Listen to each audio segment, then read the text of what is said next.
Welcome to Script Camp's class on exposition. In today's class, we'll be going over some principles of communicating key information in your story, and we'll have some time to share your work and your scenes that you feel you might want to work on improving exposition in those scenes, or maybe just answering questions that you have, issues that are related to exposition in your own work that we will have time to take. Raise hands today, and you should be able to weigh in and share your projects with us. Let's get started on just this overview. So this will be a pretty quick slideshow portion, but we're going to go over the basics. First of all, just what is exposition and how exactly does it work? Why is it considered bad? And obviously it's not really bad. It's communicating information is really key to do in all stories. But why does it have this kind of connotation of, oh no, too much exposition? We don't want to feel the exposition. We need the exposition, but we don't want it. It's like the medicine that you have to take. It's the sugar that you take before the meatloaf or whatever it is. So, yeah, we have to have it, and all scripts have it in some format or another. Exposition is not a purely bad thing, so we'll look at just why is it considered that way and how to avoid some of those common problems. We'll talk about just some of these basic terms like maid and butler, hook in the pool, just sort of very general, very common writing advice. Some principles that will help us move past clunky, ineffective exposition, such as just irrelevant info. And I don't actually have a Garth Nix clip for today. I have a clip from a different book. I have a clip from Nesters by Siobhan Carroll, which we can look at and sort of assess how she's so effortlessly able to give us a lot of exposition in just one single paragraph. And we'll have some time to talk about voiceover as well, which I have a lot of thoughts on. And I'm generally just a really big fan of voiceover. Okay, so as the class goes on, you can use the text chats, meaning click that whiteboard bubble over the classroom channel to open up the chat on the right-hand side of your Discord window. Or if you're watching this on one of our other platforms like YouTube, Twitch, Twitter, Facebook, then you can comment there, and we should be able to see it within like a couple minutes of you posting it. Or you can come join us on Discord, where we have classes like this. At least 100 hours of events, classes, and workshops per month, with more being added all the time.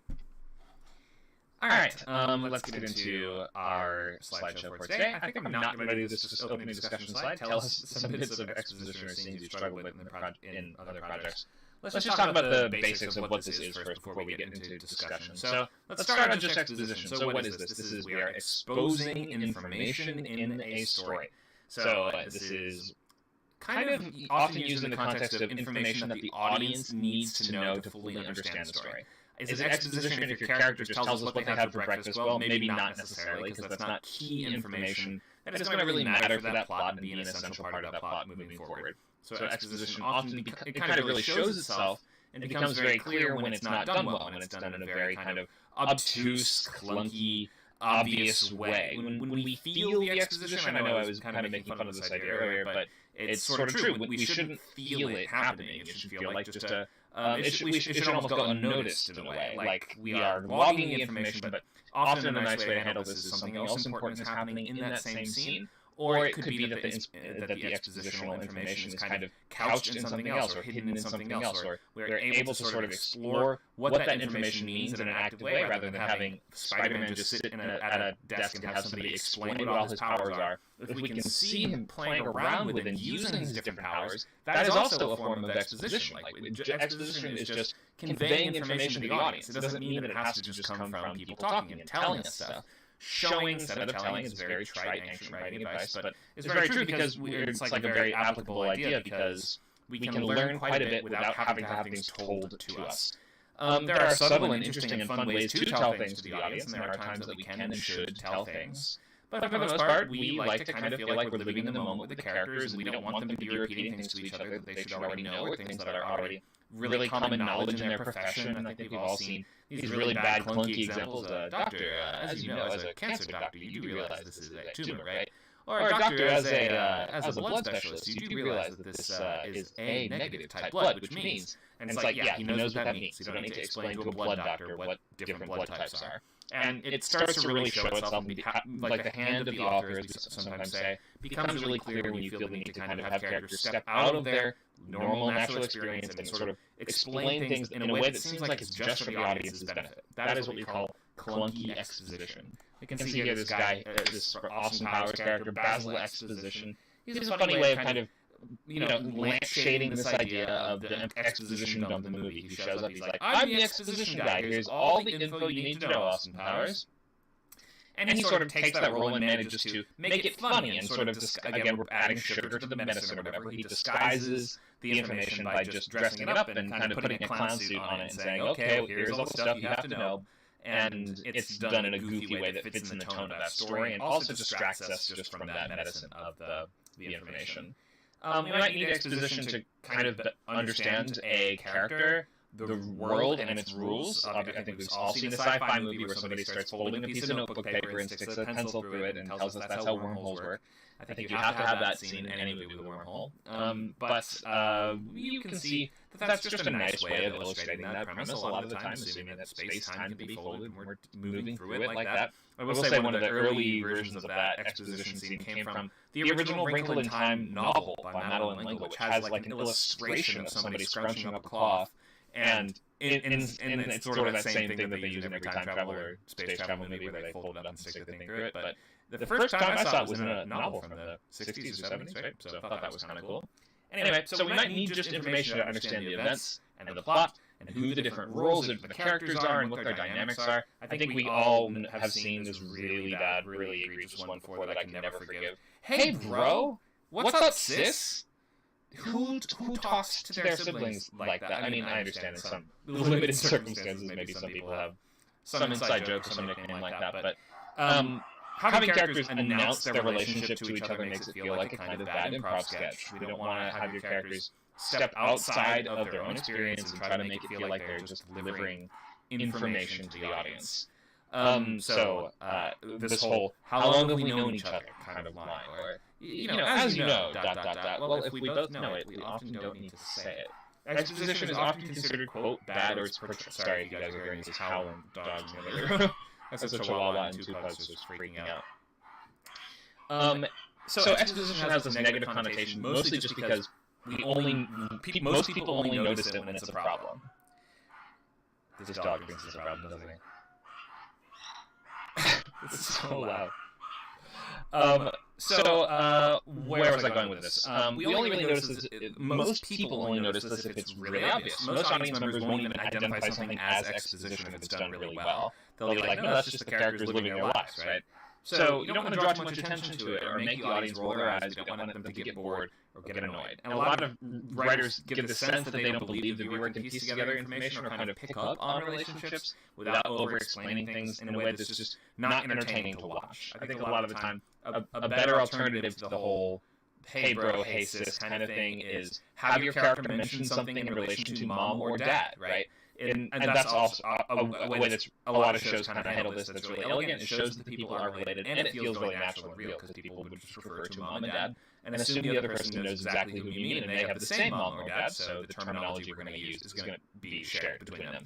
We don't always need to know people's exact dynamic or relationship in the very first scene where we see them either. You can wait a little while, we can pick it up, we can piece it together, we can kind of gather who they are, but sometimes you'll even see sometimes a producer or somebody will get nervous and there will be a scene in a movie or show where there will be an 80-yard line added in after the fact where the character's like, anyway, sis, we gotta go. Like, they just feel like we don't like to not know characters' relationships for too long. It's really not that huge a deal. We can often figure it out, and sometimes we can even use that ambiguity to our advantage in a story sense.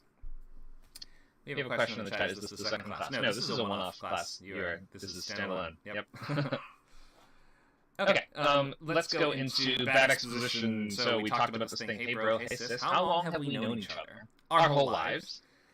So the dialogue is telling the audience something that the characters already know or clearly should already know. It's going to be one of these big, kind of clumsy ways to do this. Characters talking about pivotal events or information rather than the writer kind of showing these things through the live narrative. I mentioned, how boring it would be if Spider-Man sits down and just goes through a checklist of all the cool powers that he'll have, instead of just flailing around and trying to swing on a web and seeing what happens. Does he fall down? Does he miss with the web? Does he cling to the wall? We can maybe see him discover some new powers he didn't know that he had. You can make all these scenes really kind of as active and interesting as possible by showing the character, like movies are about people doing stuff. So you should have the characters out there trying things out, running into the, experiencing the consequences of failure and of experimentation with different rules of their world. There's all kinds of ways that we can avoid just sitting the audience down and feeling like we're about to give them a class or a lecture on a principle. So try not to use these super detailed text that appears on screen to over-summarize backstory and plot elements. I mean, at the beginning and at the end of your movie, I feel you have a little bit of license to use text cards, especially if there's some historical, science fiction, or fantasy context to the events that we're about to see. You get like a couple paragraphs if you really, really insist. It's uncommon nowadays to do the big Star Wars opening crawl, but I mean, if you have just a paragraph that says, the Roman Empire is burning, just gives us like a sense of when and where we are, what is going on generally in the world. In a few sentences, you can sum it up. You are entitled to that if you need it. If you don't need it, it's going to seem silly that you included it. TV and radio newscasts that share detailed information about plot events. I think we all may have seen this sometime too. Oh gosh, I heard there was a bank robbery today. They turn on the news. So earlier this evening, there was a bank robbery downtown at the American Bank. Or what is it? Bank of America. So we've all seen the character turns on the radio or the TV at just the right time, and they just get the relevant part of the story. It happens to be exactly the thing that they were wondering about or that is relevant to them. Obviously, this doesn't really happen in real life. Sometimes you have to dig a little bit to get to a news story that you're looking for. Or sometimes it hasn't been reported on yet, or any number of things. But we should just avoid having these really convenient technology dumps. Character just Googles something. My version of this that I'm particularly sensitive to as mostly a horror thriller writer is every time we kind of Google the ghosts, and your characters are like, oh, this must be a chupacabra. Hang on. They just whip out their computers and they just Google it and they find out, oh, okay, a chupacabra is vulnerable to sunlight and it eats sheep, but only after 8 p.m. They get all the rules and all the info that they need to know in the least interesting and least fun way, when the research sequences can be a blast if you know how to do them right. I mean, look at sort of Lovecraftian media, where in Lovecraft stories, a visit to the library is not only an opportunity for your character to find out the information they need to know, find out stuff that they didn't intend to know, maybe digging a little too deep into the secrets that they're discovering and finding out stuff that threatens their lives or their sanity, but also it's a good place for your characters to be stalked or attacked or to have a clandestine meeting or to have some other kind of objective at the same time where your characters need to break into the library and need to be very quiet in their research. All these things just allow us to do accomplish more than one goal in the same scene, and almost always that's going to be the best kind of bandage or band-aid for this problem of the exposition scenes as if it's too obvious. It seems like it's too surface level. So we have a question. Turning on TV and providing info isn't okay. At times it makes sense, and if your character, for instance, is, they really actively search for the information that they're looking for. Maybe they can find it on TV or on the internet or something like that. There are contexts in which it makes sense. But we've seen a lot of times in movies where it's just way too convenient the way your character is able to instantly assess the information that they need very fast. Or they're at the bar and it just so happens that the news is reporting on the story that's about them. So it's just the kind of thing that you have to be careful with it so it doesn't feel like you're just cheating a little bit. Okay, looks like we have a question from Meep. Go ahead, Meep.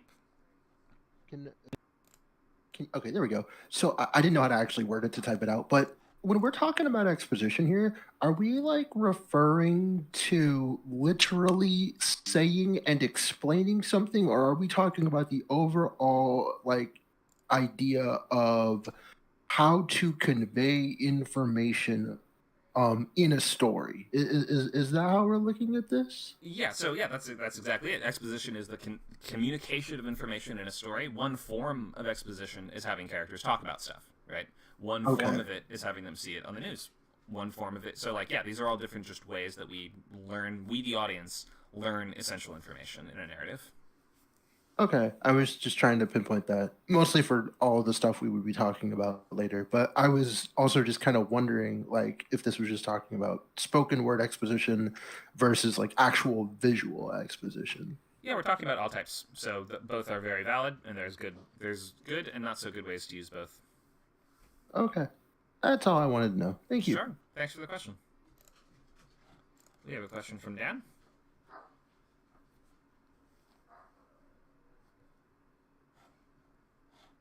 I've invited you up, so feel free to accept, or you can type out the question if you can't.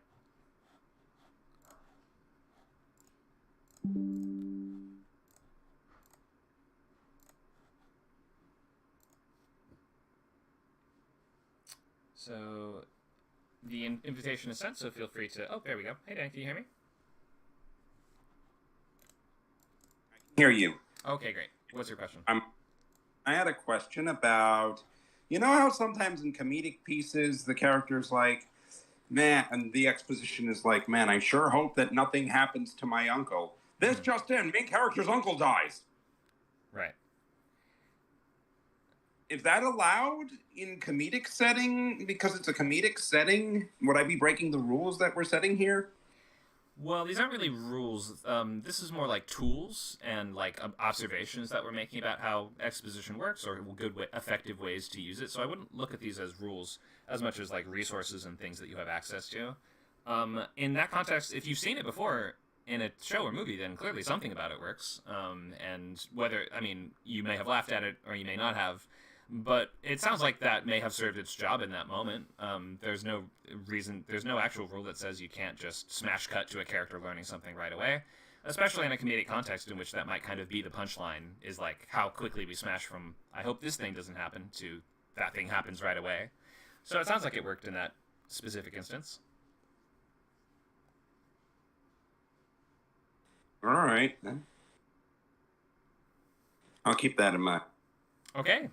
Yeah, hope that answers the question. Thank you, Dan. It does. All right. Maybe we can... I'm wondering how I can expand on the answer a little bit just to make sure that I'm covering the whole thing. I guess I would say, or maybe if we can expand the question a little bit to how much can you use humor to sort of gloss over exposition? And the answer is quite a bit. Like, sometimes, in fact, the dumber the explanation for something is in a comedy, sort of the funnier that it is. And it can be used to patch holes in a story sometimes if we laugh at it, and we sort of, in the world of comedy, we understand that funny is more important than anything else. And if something kind of makes sense as an explanation and is funny enough, sometimes we can just sort of buy it. I think a good example of this that I've seen was in the movie The Lost City with Brad Pitt's character. He's kind of this adventure treasure hunter who this is a bit of a spoiler for this movie from a couple years ago, but he gets shot with a gun, and it seems like he's dead. Later on we learn he's not actually dead, and he has a bandage on his head, and as he's climbing back up onto his boat with the other characters, they're like, I thought you got shot in the head, like, I thought you were dead, your brain was gone. And he's like, don't you know you only use 10% of your brain? And so it's such a dumb explanation. You only use 10% of your brain, so he's fine that he got shot in the brain. But in a comedy, it does sort of, like, the fact that it makes you laugh sort of affords you extra story power a little bit. So I hope that, maybe just to expand on that answer for Dan's question, yeah, you can use comedy in that way to gloss over certain explanations, or if you make the answer funny enough, sometimes we don't really mind if something doesn't make total sense. We have a question from T. Taylor. What is wrong with dream sequences or flashbacks? Nothing inherently is wrong with dream sequences or flashbacks, but often these are just overly relied upon to clumsily communicate story information. So, for instance, it doesn't really feel motivated. Sometimes your character might have a flashback or a dream to something, so that is just a common trap to fall into where your character just, oh, well, the audience needs to know something now, so I guess we'll have a flashback. Whereas if something specifically reminds your character of some trauma in their past, and maybe we use that to trigger the flashback, that can feel a little more organic and natural. There's nothing... It's not impossible to use dream sequences or flashbacks, and we see good ones often, but we try not to lean on them too heavily for exposition as just like a very general rule. Okay, looks like we have some people posting PDFs in the chat, which is great. We may have to ask you to wait a little bit to post these, though, just so that we have them all in the same place. They don't get lost. Thank you for exporting it properly as a PDF, though. All right, so let's continue with slideshow and talk about good exposition or ways to make the exposition better before we get into sample scenes. So let's just look at some really kind of classic screenwriting advice, writing tips, and things like this. Pope in the Pool. This is in the Blake Snyder's book, Save the Cat, and I think we don't have to look at that one book as any kind of gospel, or any one book or any text as the exact stuff we're supposed to do, but there's useful tools in all of these things. So we can look at this specifically as a tool. The Pope in the Pool is the idea that there's a movie about the plot to kill the Pope, and the Pope needs to, the Pope's assistants and representatives are sharing really key info about the plot coming up, and in the background the writer had a scene where the Pope was swimming laps around the pool, as these characters were talking about this, which sort of gives us something interesting to look at. We're so kind of enamored with watching something weird and funny happening that we don't really notice that we're being fed facts in the same way. This is really just a way of boiling down this idea of doing two things at once: exposition and something entertaining that distracts the audience from noticing that they are being fed that exposition. So this is just kind of a small example of what we're doing. A lot of the time, what makes the best versions of exposition really work is couching them in something else, allowing them to do something besides just deliver info. So, we can also do our fair share of heavy lifting in exposition by leaving out certain details that just aren't relevant. And sometimes we don't really need to know the exact specifics behind why or how something works. And part of being really good at delivering information in a story is realizing what the audience needs to know and things that just aren't, we don't. And so it can even get to the point where if you ask too many questions or over-explain stuff, it can confuse people more and it will start to lose them.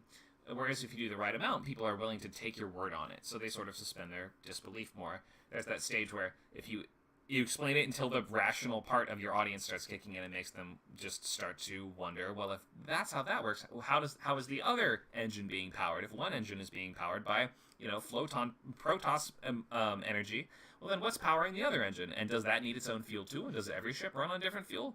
Or whatever it is. Like, we don't want people to start overthinking some certain stuff, so we have to be willing to summarize and cut things out. We're trying to avoid this uncanny valley where you will lose the audience and they're not willing to suspend that disbelief. So sometimes, and I think I have a good example of that here, just from the script from USS Callister, which is my favorite episode of Black Mirror, in which we need to explain some pretty complicated concepts within a page or two. And I think in this case, consider that our main character is Nanette here, who is learning that she has woken up inside a video game that she's essentially trapped in. And we cover this in just a couple lines. Other characters are explaining this to her, but in their own voice, using their own sort of, filtering it through their personality. They're not just reading from a chart. They're sort of explaining this to her in a way that only they would. They sort of talk over each other. They sort of fight to get a word in, and each of them is trying to explain it in their own way. But at the end of the day, they manage to explain it quite concisely, conveying the idea that she's a digital clone. So you can read this. I'm not going to read the entire thing if you want, but I just want to draw your attention to the end, specifically where they're explaining how this digital cloning device works. Shania says, he built some gizmo. One of the other characters starts to theorize an advanced biometric DNA virtual clone replicator, and then the other character just interrupts him and is like, right, okay, exactly, yes, a fucking gizmo. He fed your DNA in, he grew you in the computer, and here you are. So she sort of cuts through that over-explanation and says, okay, but don't worry about that. Here's what you need to know. And so much of just the effective conveyance of info in a script is knowing what your audience needs to know, and when. And there's a big difference between things that we don't know. There's two major genres of that. There's mystery, and there is confusion. Can someone explain the difference?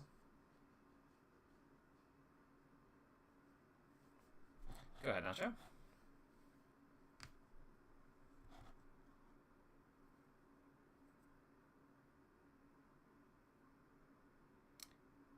Your mic is on mute, Nacho. Yeah, for me, it's something where it's kind of like if something is mysterious, I'm really eager to find out the answer and curious. And I'm like reading faster and faster because I want to turn the page to find out the answer. And if something is confusing, I find myself going backwards, backtracking to try to, oh, wait, what did I just read? Or did I miss something 5 pages back that explains this? So for me, it's sort of like slows down the read versus I'm more eager to read faster with a mystery. Yeah, that's to a find great way out of the explaining answer. it. Mm-hmm. I think you're right on, and in that same way, confusion is almost always bad. We don't want the audience to be confused.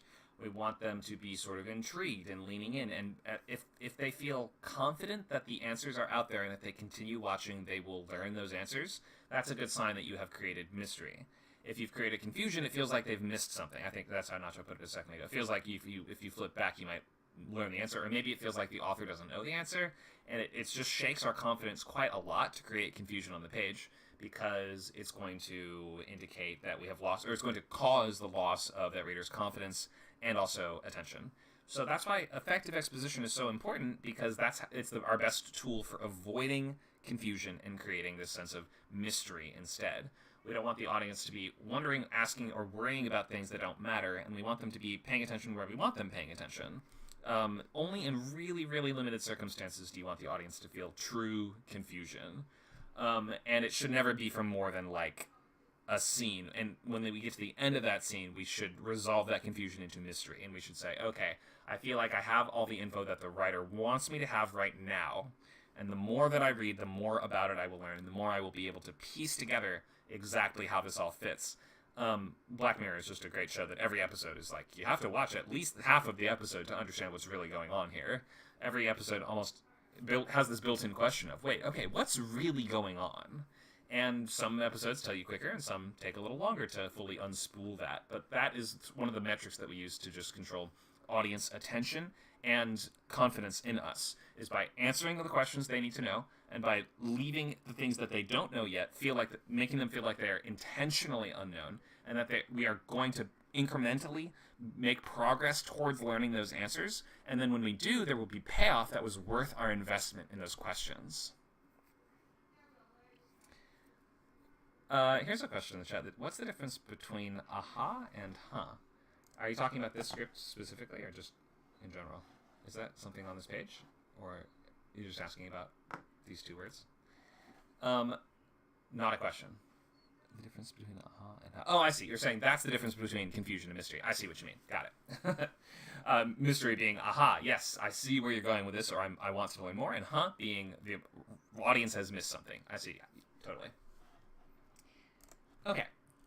So let me maybe pause right here before I get into voiceover and just see, do we have any questions so far just on management of audience information?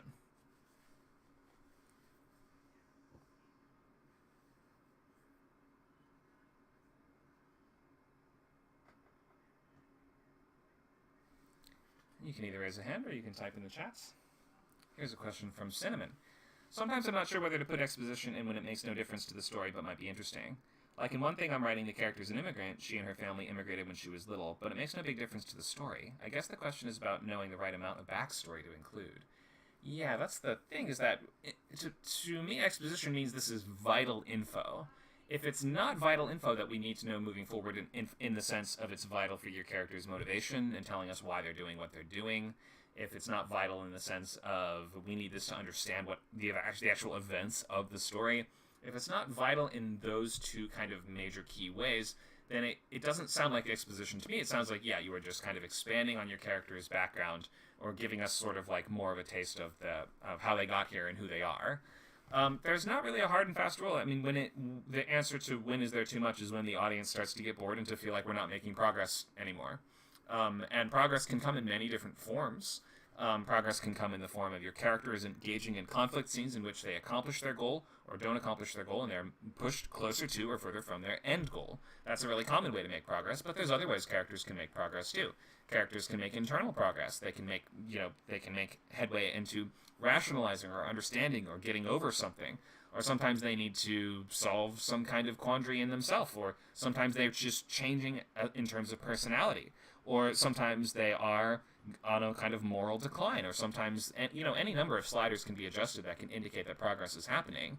And if it feels like the backstory that you're delivering in the scene isn't contributing to any kind of progress, it's not giving us a clear picture of who your character is and giving us relevant info that tells us why they're doing what they're doing, it isn't setting up any key rules of the world, then chances are you could cut back on it, or really just find some other way to communicate that. I mean, it may not require a whole scene, may not require a whole conversation. It could be something we convey in how your character holds themselves and carries themselves.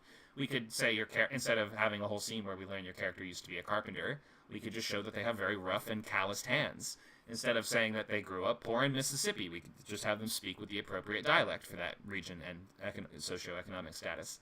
So there's sometimes other workarounds where we don't have to use exposition, and you can sort of layer in that backstory in different ways, particularly in novels. In movies and TV, a lot of that has to, in movies especially, we have to really be careful about the backstory that we go too deeply into and things that we aren't just sort of implying or suggesting, because every scene needs to be really relevant and feel like it fits into the greater whole. And it feels like it should almost always feel like we're making progress towards something. So I would say try to use your exposition to do that. And if it's going to require a whole scene, then it should be something that could not have been taken out and have the story make sense. Otherwise, I would find other ways to sort of sew that in throughout the rest of the narrative. I hope that helps. It's kind of a fire hose answer where I just said like 100 things, but hope that covers the main points there. Let's see. Any other questions about audience information so far, or maybe specific genres and how they do this? Nate, go ahead. So, like, what do you do? What do you do if what you have to explain is like something that? Okay, so I know that there are going to be some instances, but there will probably be things that you'll have to explain in a story, but they're not the way you'd have to explain it necessarily wouldn't be like interesting, but it's very essential. Like, maybe that's too broad of a question. Like, how would you like there are some movies or scenes where like someone's giving a lecture or someone's like explaining something like in like a sit down fashion where it's like let's say it's an action film and like maybe for example, I don't know why it's the first one that comes into my mind, but I remember there was a sequence where the Avengers were on like an aircraft carrier and Nick Fury was like giving this sort of explanation about why it was like important for them to be the heroes that they needed them to be, but it was literally just done with them all sitting down at like a table. Mm-hmm. Like, how do you take a scene like that and make it? How do you take a scene where exposition is done in a very seemingly boring scenario and make it interesting? Because I have a situation like that I'm trying to figure out where I'm just like, how do you make the idea of explaining to someone what their job is, like how do you make that interesting? Like something like I would normally say by showing them around the job site or throwing them into the thick of things right away, or something that requires the characters to be very active. Like, imagine we take the character to where they're going to be trained, but then the mentor gets distracted or lost, and the characters that now they're on their own with only half a sheet of instructions that they're forced to work from and kind of figure it out as they go. Does that make sense? How you can like almost all the time, if you can throw your character in and have them actually forced to touch stuff and do stuff and kind of learn things firsthand and feel the heat of the fire and the pavement under their feet or whatever, and like feel the consequences of things, it's going to be a more engaging way to teach a character about a new job or their new role or whatever it is in that rather than just like making it like a tour of a facility that is just like a really long kind of really boring thing to sort of sit through. I would personally try to find something else interesting going on in those scenes. So like, for instance, those Avengers scenes that you were talking about, the answer in those cases is those are action movies that sort of require sometimes we need a break from constant action, and having a scene where your characters are all just sitting down and talking can be really refreshing and can be a nice pause.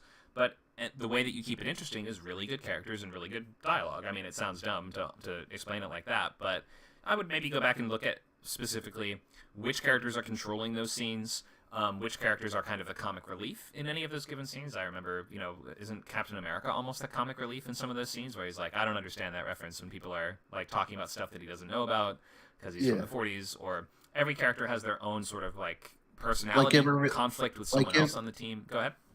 Like give everybody a purpose in like those kinds of scenes or sequences. Like For sure. Have it convey something in the story, even if it's not necessarily exposition. It has to serve a purpose. Yeah, or I mean, you get a lot of make it funny, make it entertaining, and make it exciting. Make it like show characters clashing off each other and watch their personalities kind of bump heads, And even if they're talking about, okay, we have a monster to go fight, well, you have one character that's like, I think we should fight it like this with lasers, and one character says, I think we should fight it with swords.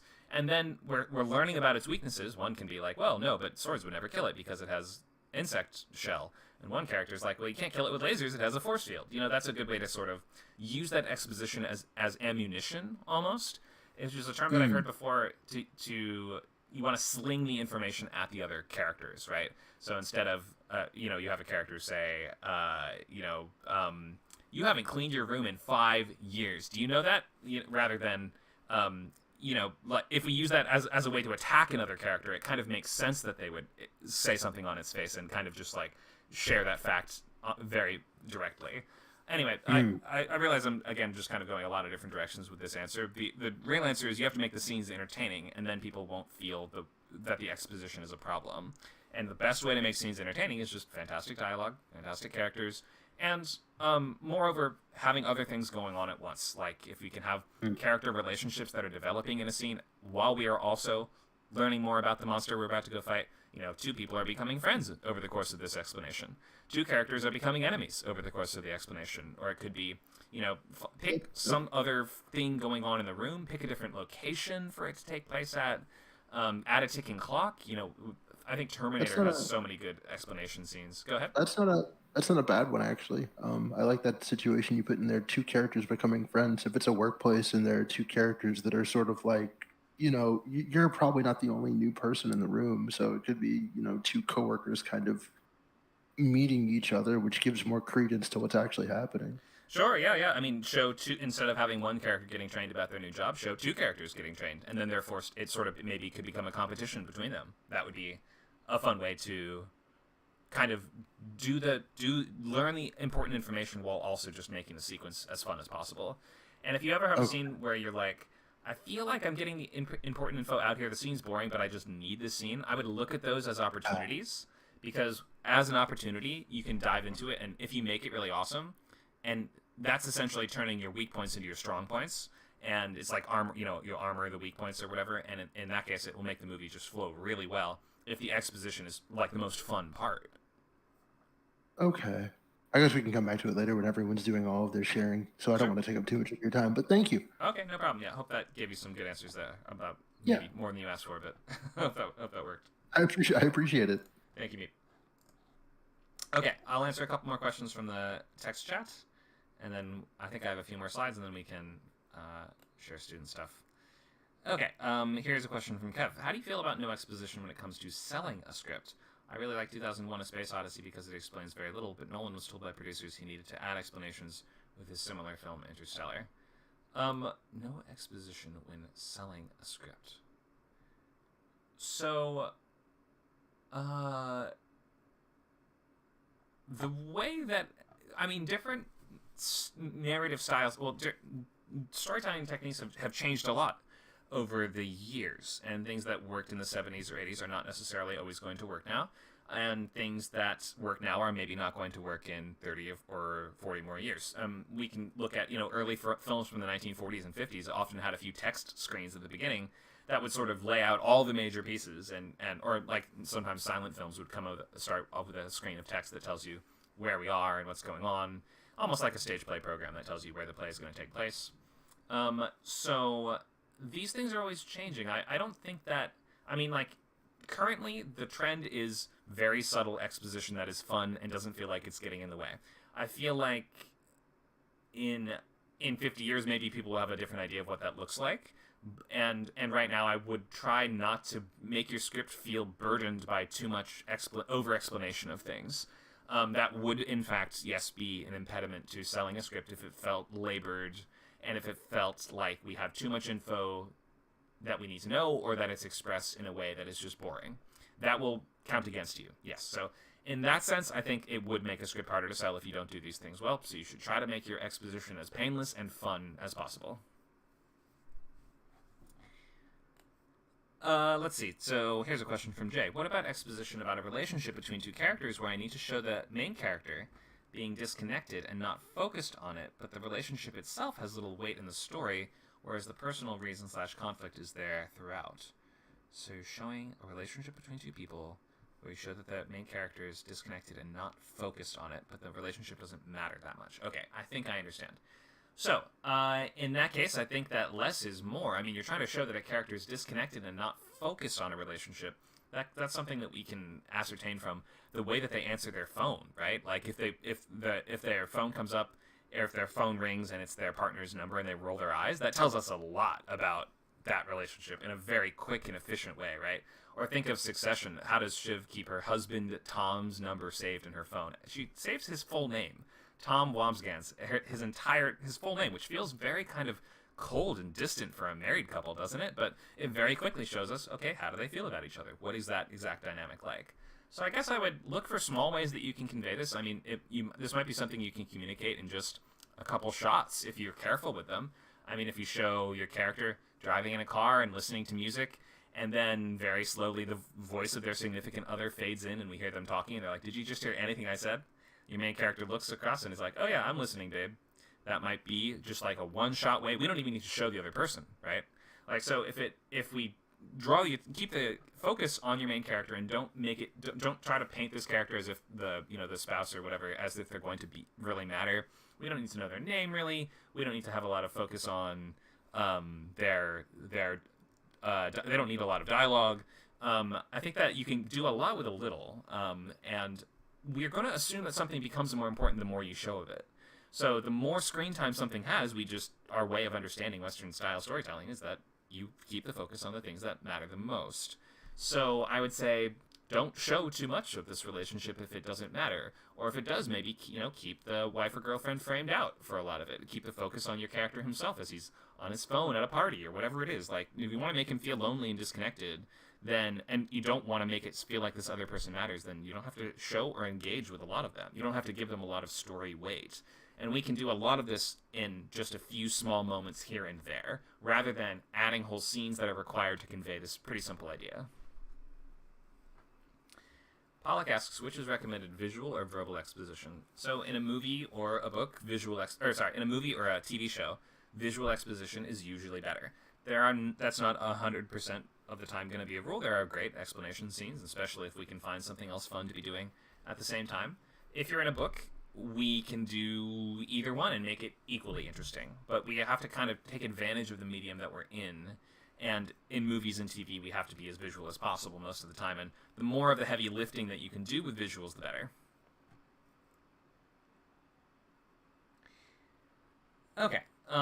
So it looks like that's all the questions for now. I'm going to just check in on these last couple slides. I just want to go over voiceover and a little bit of, I'll be able to call a volunteer for this paragraph of exposition from a horror novel. And then we will move right into scripts or scenes, or just maybe you guys have an exposition question and you want to ask about how you would convey something to the audience in your particular work, and we can do that. Okay, let's start with voiceover. Is voiceover bad? No, voiceover is not bad. A lot of people have this idea that voiceover is bad, or that the pros hate it, or that people will throw away a script if it has voiceover, or that writing teachers all detest it, and if you even dare to attempt voiceover, you're an amateur that everyone's going to hate. I love voiceover. I use it all the time. I'm really big fan of seeing it done well. That's the thing, is that it's one of these things that has to really be done well. And if it is done well, can make the whole work come together. And if it's done badly, can ruin the entire thing. So it's like kind of a risky ingredient to use. And if you're going to use it, you should commit to it. I mean, try to commit to a scheme and a rule for how it will be utilized. If, first of all, we should know, is your character commenting on things in the moment or referring back to things as if they lived them in the past, right? So if they're going to have that future kind of foresight, or not foresight, if they have that future retrospect that they are going to be able to bring to their commentary, if they're going to be like, I was about to make the biggest mistake of my life, then that should be the point of view that they are in the entire time. If they are commenting on things as they happen, in the moment, like just kind of reacting to things, then we should stick to that method the entire time, and we shouldn't really mix those together, unless there's some crazy good reason for doing so. So voiceover can take that form. I mean, voiceover can take other interesting forms too, where maybe it's something like I, Tanya, where your character is in the future being interviewed or in a documentary or something, and we use sort of clips from that interview or the documentary to sort of narrate things that are going on in the past. That's another way to do it. There's plenty of ways to do voiceover that aren't just your character kind of in a disembodied third dimension or, fourth, fifth dimension, commenting on things that happened to them in the past. Lots of different ways to do it. It can get into some different techniques and different ways to use it best, but let me take this question first. So I have a question regarding exposition when characters are sort of talking. Like, let's say you are having a horror movie, right? And the characters are discussing the dark past or a dark history of I don't know, let's say a building, like a haunted house, for example. Okay. And the characters are spending the night there. And you have this character who's very knowledgeable of the dark history of the house. And so with the exposition, they would like narrate it. So it's like, how would you exactly feel about that? Like when the character is the exposition explaining the dark history of the beast. I'd want to see the character traits that they bring to that explanation. I mean, are they trying to scare their friends as much as possible? In which case, they might play up certain aspects of the story or tell it differently than if they're conveying the story in a way that they're trying to get their friend to leave, right? Or if they're telling the story in a way that they are trying to, I don't know, attract other people to come stay with them. Or I would look at what is their specific objective and why they're telling this, and how does that inform the tactics that they'll use in how they tell the story. Like, the details they'll embellish, the things that they will focus on, the words that they'll use to tell that story. I mean, they can bring their personality to that explanation. And if you make it entertaining, then it won't feel as annoying to the reader. And it's like, I was thinking like it would be used to warn the protagonist, you know, like, oh, don't stay in this house. Dark things happened here. Something like that. Okay, sure. And I think that your character might also have to do a quick read on, does this person believe in dark things, right? Like, if they have to, they may have to change tactics halfway through if they realize, oh wait, they aren't buying into the ghost thing. Should I try something else? Should I try showing them my arm that was bitten off by the ghost? Should I try lying to them? Should I try telling them, if you go there, I'm going to slash your tires? You know, that your character, if they have to sort of change tactics halfway through or partway through an explanation, that can also make it really fun and engaging.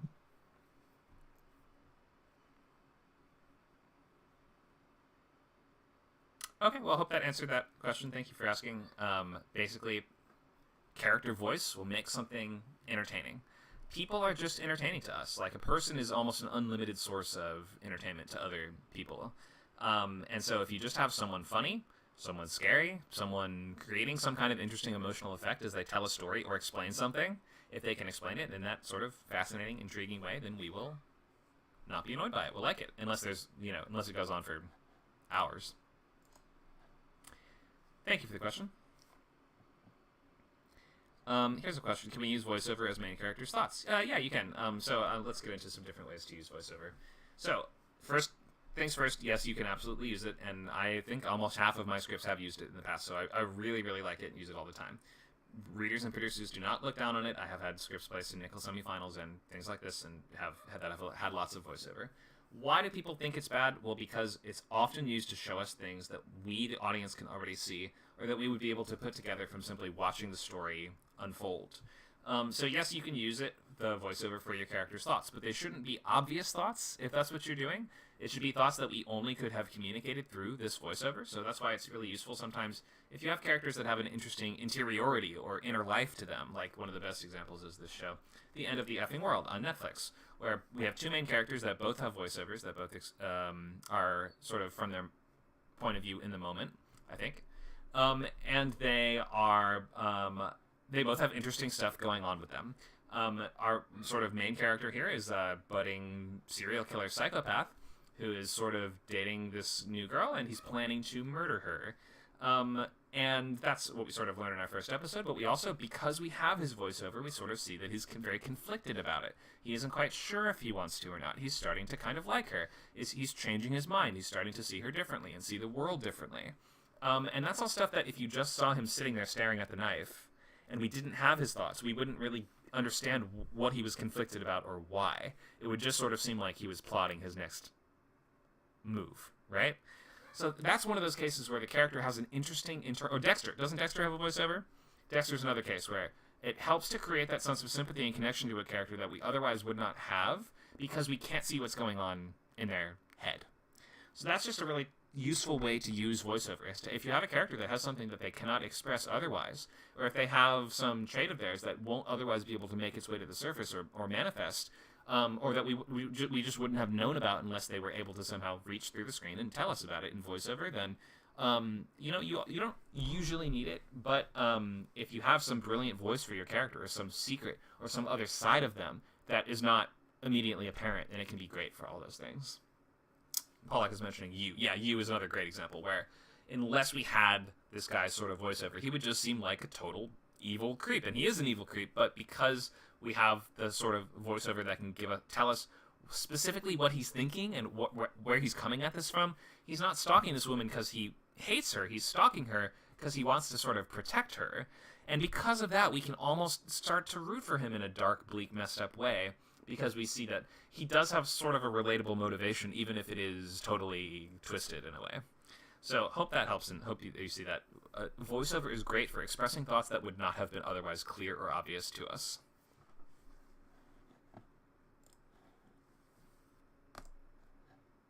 So, we want to enrich our experience of the story with voiceover. Some narrators also have the ability to sort of control how the story is told, or like move us around between different scenes, or they can say, wait, oh, I forgot to tell you about this, which I think people like Shane Black and Chuck Palahniuk have done really well in their scripts before. Like Kiss Kiss Bang Bang is like the best script for this, where the narrator actually is like, shoot, I'm a terrible narrator, sorry, let's rewind, and it all really works and is funny, and it's such a clever way of like conveying this info.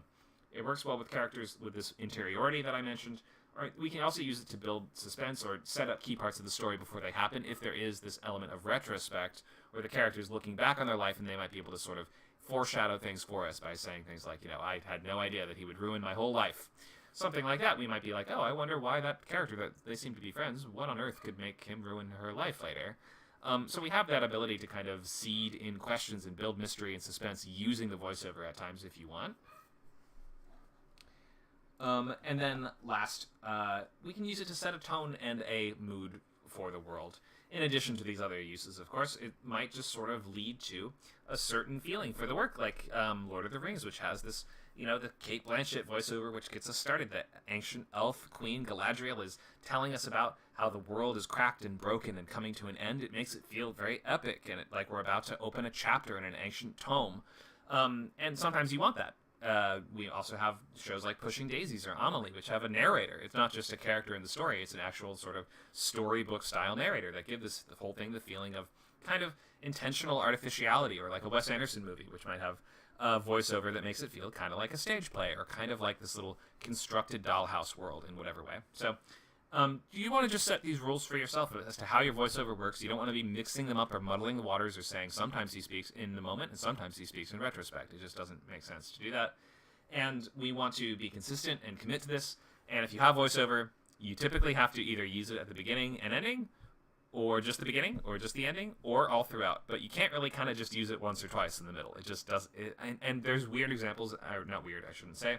There are other examples that I have seen in other cultures' media where sometimes they do this. I remember there's like an episode or two of Squid Game where suddenly we just have Gi-hun's voiceover, like in the middle of an episode, and we do that like twice.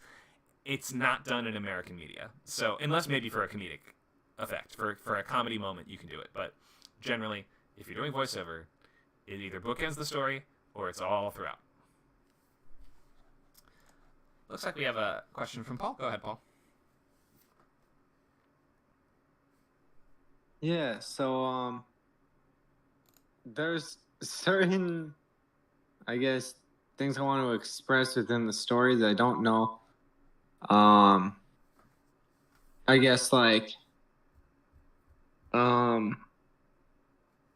like okay, so I'm like a big fan of like anime, and you're saying like in Eastern media and stuff, they tend to do a lot more with the they tend to use voiceover more, and I've noticed that especially in like anime and stuff, where they will start out with the characters like monologue, just like explaining the entire world and everything pretty much.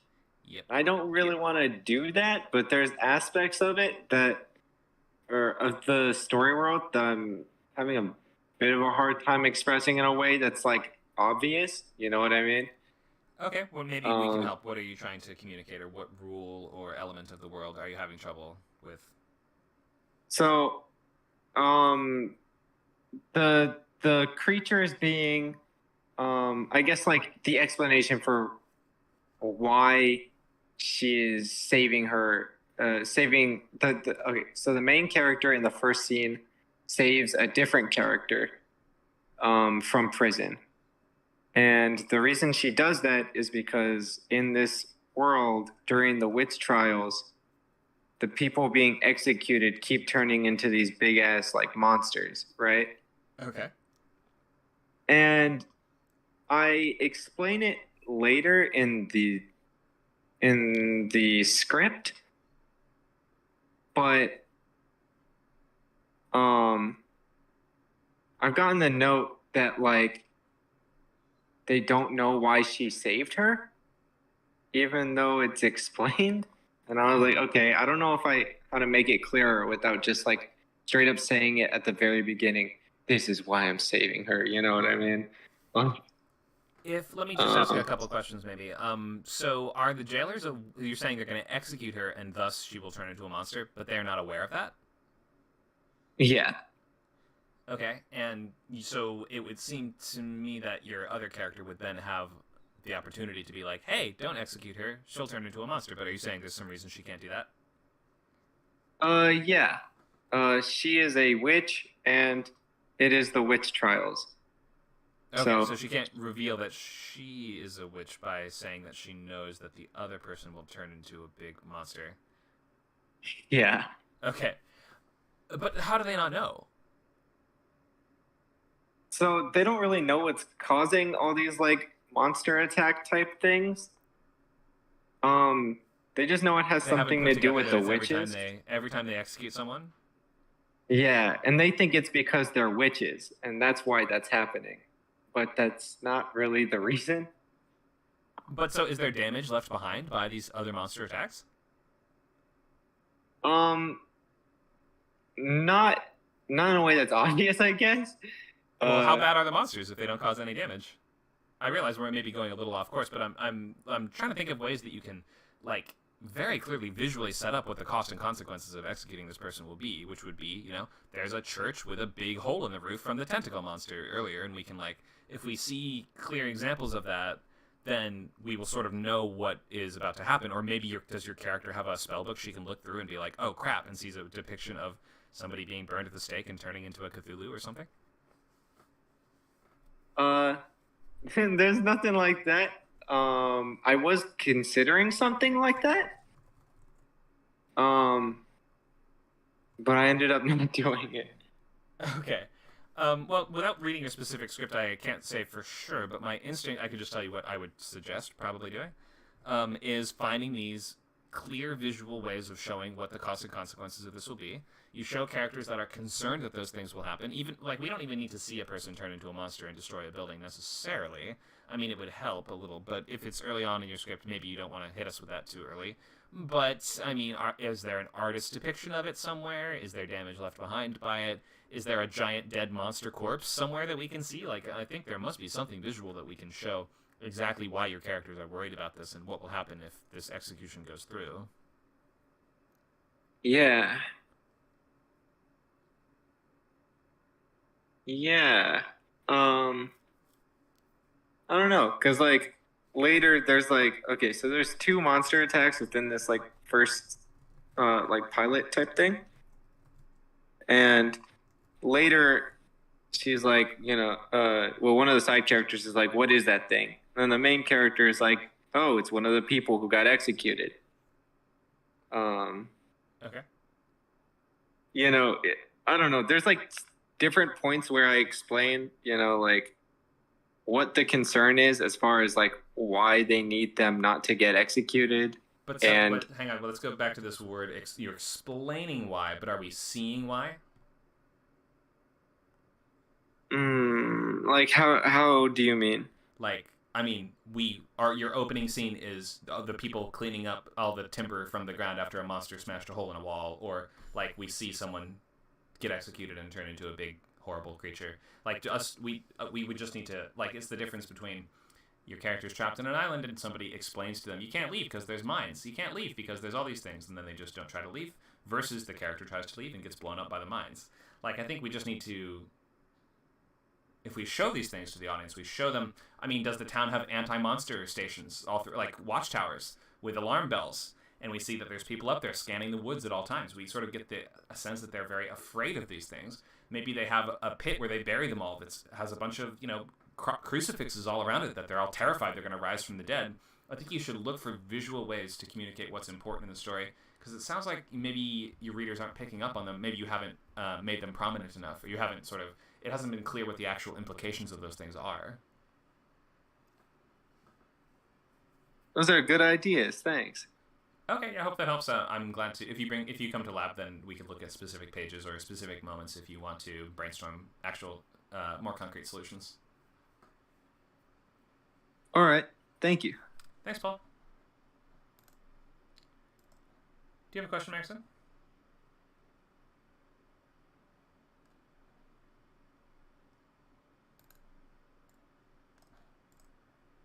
Hello? Hey, I hear you.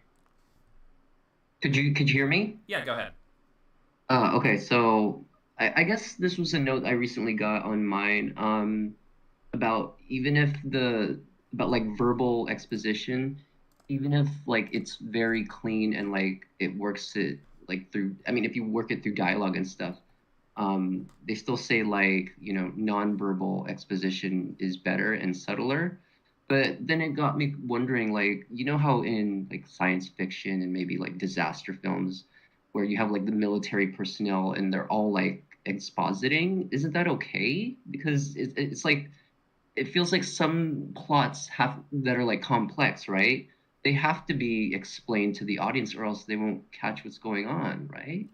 Sometimes, I mean, yeah, there's ways to do it well. I mean, but if I guess and it's only ever going to come up as a problem if it's not entertaining, or if it feels like we're stopping the story, we're stopping the progress that we're making, and we are just now giving the audience info that they absolutely need. There's no other way that we could have given them. So sometimes the general has to do a big rousing speech, or sometimes some like, characters started a I don't know, new my job. mind was like jumping. Oh, sorry. My mind was like jumping to like Armageddon. How you kind of I get that the asteroid or whatever it is on its way to Earth, but then there's also like the explanation of it, and it seems like there has to be an explanation of it because these are military personnel characters. Yeah. And they're all talking about the saving the world and all that stuff. So it seems like you can't get around that. You can't make it nonverbal because everyone in the world would be talking about it theoretically. But. Yeah, there's cases where that works, and I would look at the personalities of the characters. Like, it's just having great characters in dialogue will carry you through those moments where you have to have them explain something. Or doing multiple things at once, like look at where can the scene take place. Does it take place in a nightclub so they can barely hear each other, so they have to yell? Does it take place in a library, so they have to be really quiet? Does a character, think of the big Independence Day speech. We gotta go fly the planes up and blow up the aliens is basically what he has to say, right? But he delivers it in a really specific way that only that character would, and it's a really memorable, well-written speech that feels like we needed it at that moment. He needs to rile everybody up. He has that second objective of not just telling people what the plan is, but sort of motivating them to do the plan. So do you see how that kind of is doing two things at once, and that is making it more entertaining, even though it's just kind of us saying, okay, fly the planes up and do the boom boom explosion? Yeah. Okay. So try to have something else going on, or a ticking clock in the same scene, or think of all those great scenes in Terminator where Kyle Reese has to explain to Sarah Connor what's going on, when there's like a bunch of them, but there's always some other objective at the same time. We have to run and explain this as we're running, so we're sort of out of breath. We're explaining now what the robots are from the future, but we're hiding in a car in the parking lot, so we have to be quiet, and if we're too loud, he's going to hear us. So you can always find some other thing, even if the characters have to. Even if the most logical way for something to unfold in this story is for characters just to talk it out, somebody's chewing gum in an annoying way. Make something funny. Find some point of interest. Find something, like some dynamic that you can bring out, some personality trait that you can showcase. Just make it funny, make it exciting, make it scary, make it tense. If you can do any of it, or just make it memorable, make it something that sticks with us. If you can do those things, then having just verbal exposition is not the worst thing, and sometimes it makes total sense. Okay. All right. Thank you. Sure. Hope that helps. Thanks, Maxon. Okay. So let me just finish our last slide, and then Michelle says she has to go soon, so maybe I can look at her pages if she's still here in like 5 minutes. Let me just check. Okay. So I do want to, before we get to the scenes posted by participants here, I wanted to get a volunteer to read this sequence here. And this is a paragraph from the first few pages of the short story called Nesters by Siobhan Carroll. This is a cosmic horror story. Do we have a volunteer to read and answer some questions? Feel free to raise a hand, and I will call on you. Taylor, go ahead. Yeah, do you just want me to read the highlighted portion? Yeah, let's look at the questions first, though. So the questions are going to be, when and where does the story take place? How do you know? Who's the point of view character? Tell us about her and her family in these couple different ways, just answering these basic questions. So you can preview that if you want. And then when you're ready, just go read it straight through. Cool. Sally followed Ma around the dugout, stuffing rags into the cracks where the dust had trickled through. Alice toddled after her. Ben watched from the bed, his feverish eyes glistening. At 14, he was taller than Sally and better at reaching the upper cracks. But what could be done? The dust long had him. If Ben were to move, Ma said it would be to her sister's place in Topeka, away from the land that was killing him. Better still, Ma said, would be to head out to California, where there was still work to be had. But Pa had heard about the cities. Many who went there came home poorer than before. They told tales of Hoover camps, the shame of being spat on by city dwellers. At least here they suffered together. At least here they had the land. To lose your land was to lose yourself. Her father had warned her and Ben. This was in the early years, when folks still thought next year would bring the rains back. All right, nice job reading. Thanks so much. Shall we answer some questions, Taylor? Sure. Go right ahead, or if you want me to go through let's start them. with the first one. When and where does the story probably take place, do you think? So this sounds like it, I believe it's supposed to be in Kansas. Let me double check that. You don't have to double check, just based on what you have here in the paragraph. I mean, are you basing that off the fact that she named Topeka? Yeah, I mean, it sounded like they, moving, they would be somewhere in the Midwest. That's where it sounded like something like Dust Lung would exist. And yeah, I'm going to assume this is somewhere early 1900s. Mm-hmm. Great. Okay, and what clued you into these things? So the early 1900s, just the language being used, things that I like, it 100% isn't where media, like fast transmitting media exists, where definitely before TV, because I think you would have an understanding of,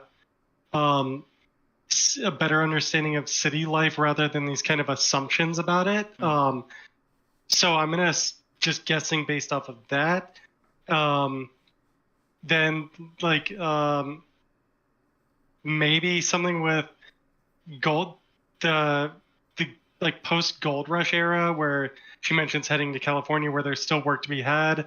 That kind of made me think what work would there be in California that could be spoken within this kind of vague distinction? Right.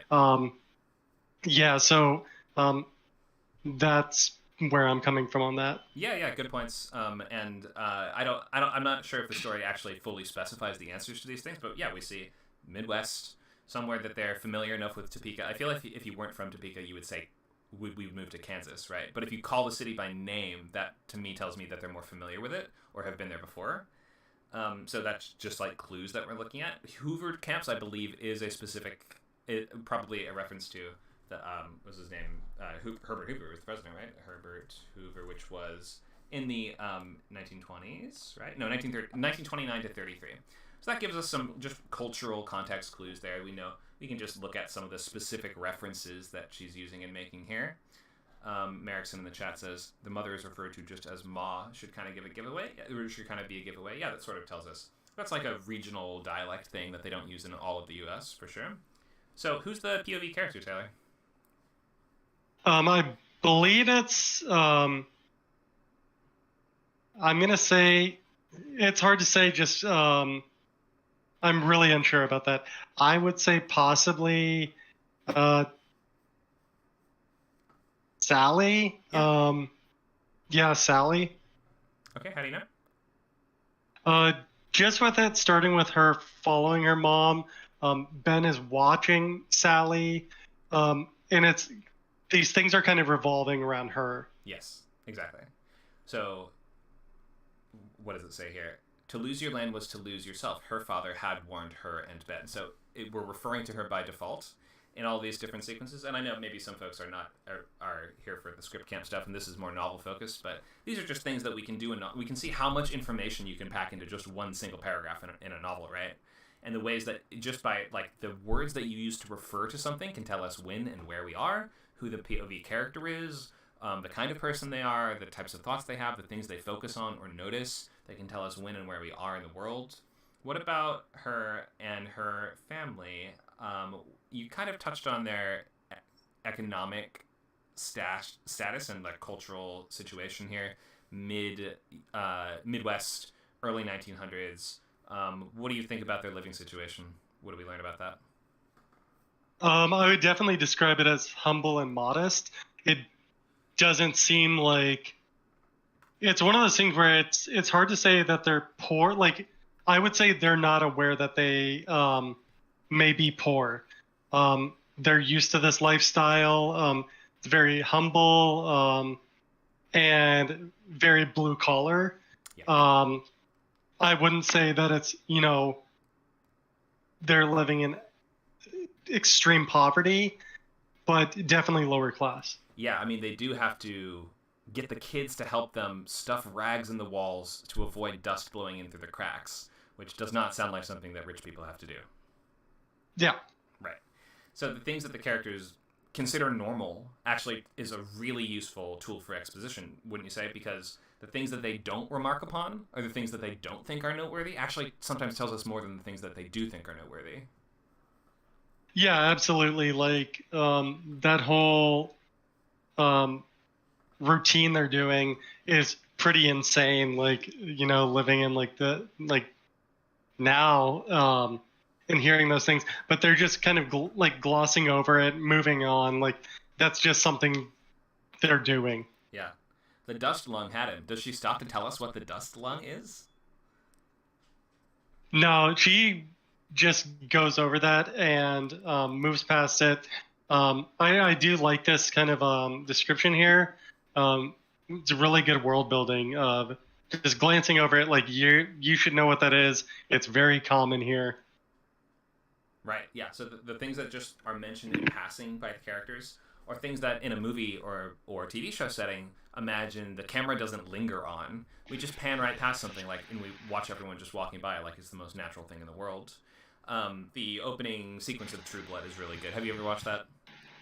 Yeah. And what kind of stuff do we see in that opening sequence? You see all those, I haven't watched it in a few years, but that kind of Southern occult, just a lot of Southern nature and where does that take place? I think Louisiana. Yeah, you see a lot of I remember there's a lot of Spanish moss, swampland. You see what do you see? You see this, I can't remember if they show it in the opening, but all those weird wooden effigy symbols. Yeah, those are definitely part of it. I think the thing I was mostly getting at was the fact that it shows that vampires are normalized in the world. We see a billboard outside a church that says God hates fangs. We see, you remember this, and we see anti-vampire graffiti and stuff like that. So it just sort of is building up this idea these are not really noteworthy things in the world. Vampires are part of culture. I definitely thought you said True Detective. Did I say True Detective? Oh, No, you said True Blood. You said True Blood. Okay. Totally. I'm sorry. Those things are also. Those shows are both set in Louisiana, though, I believe, and they do both have kind of occult imagery in the openings. But in any case, yeah. So thinking about True Blood, yeah, the purpose of the opening is showing this is it's similar sort of Southern Gothic world that it's taking place in. But in this one, it's an urban fantasy world where supernatural creatures are part of everyday life to the point where, they sell blood in stores. Okay, thank you, Taylor. I think we are going to move to students' submissions. So I can take a look at an exposition scene. You should have something in particular if you want me to focus on that and look at that before anything else. Then that would be helpful. Okay, let me start. It looks like I'll try to start with Michelle if she's here.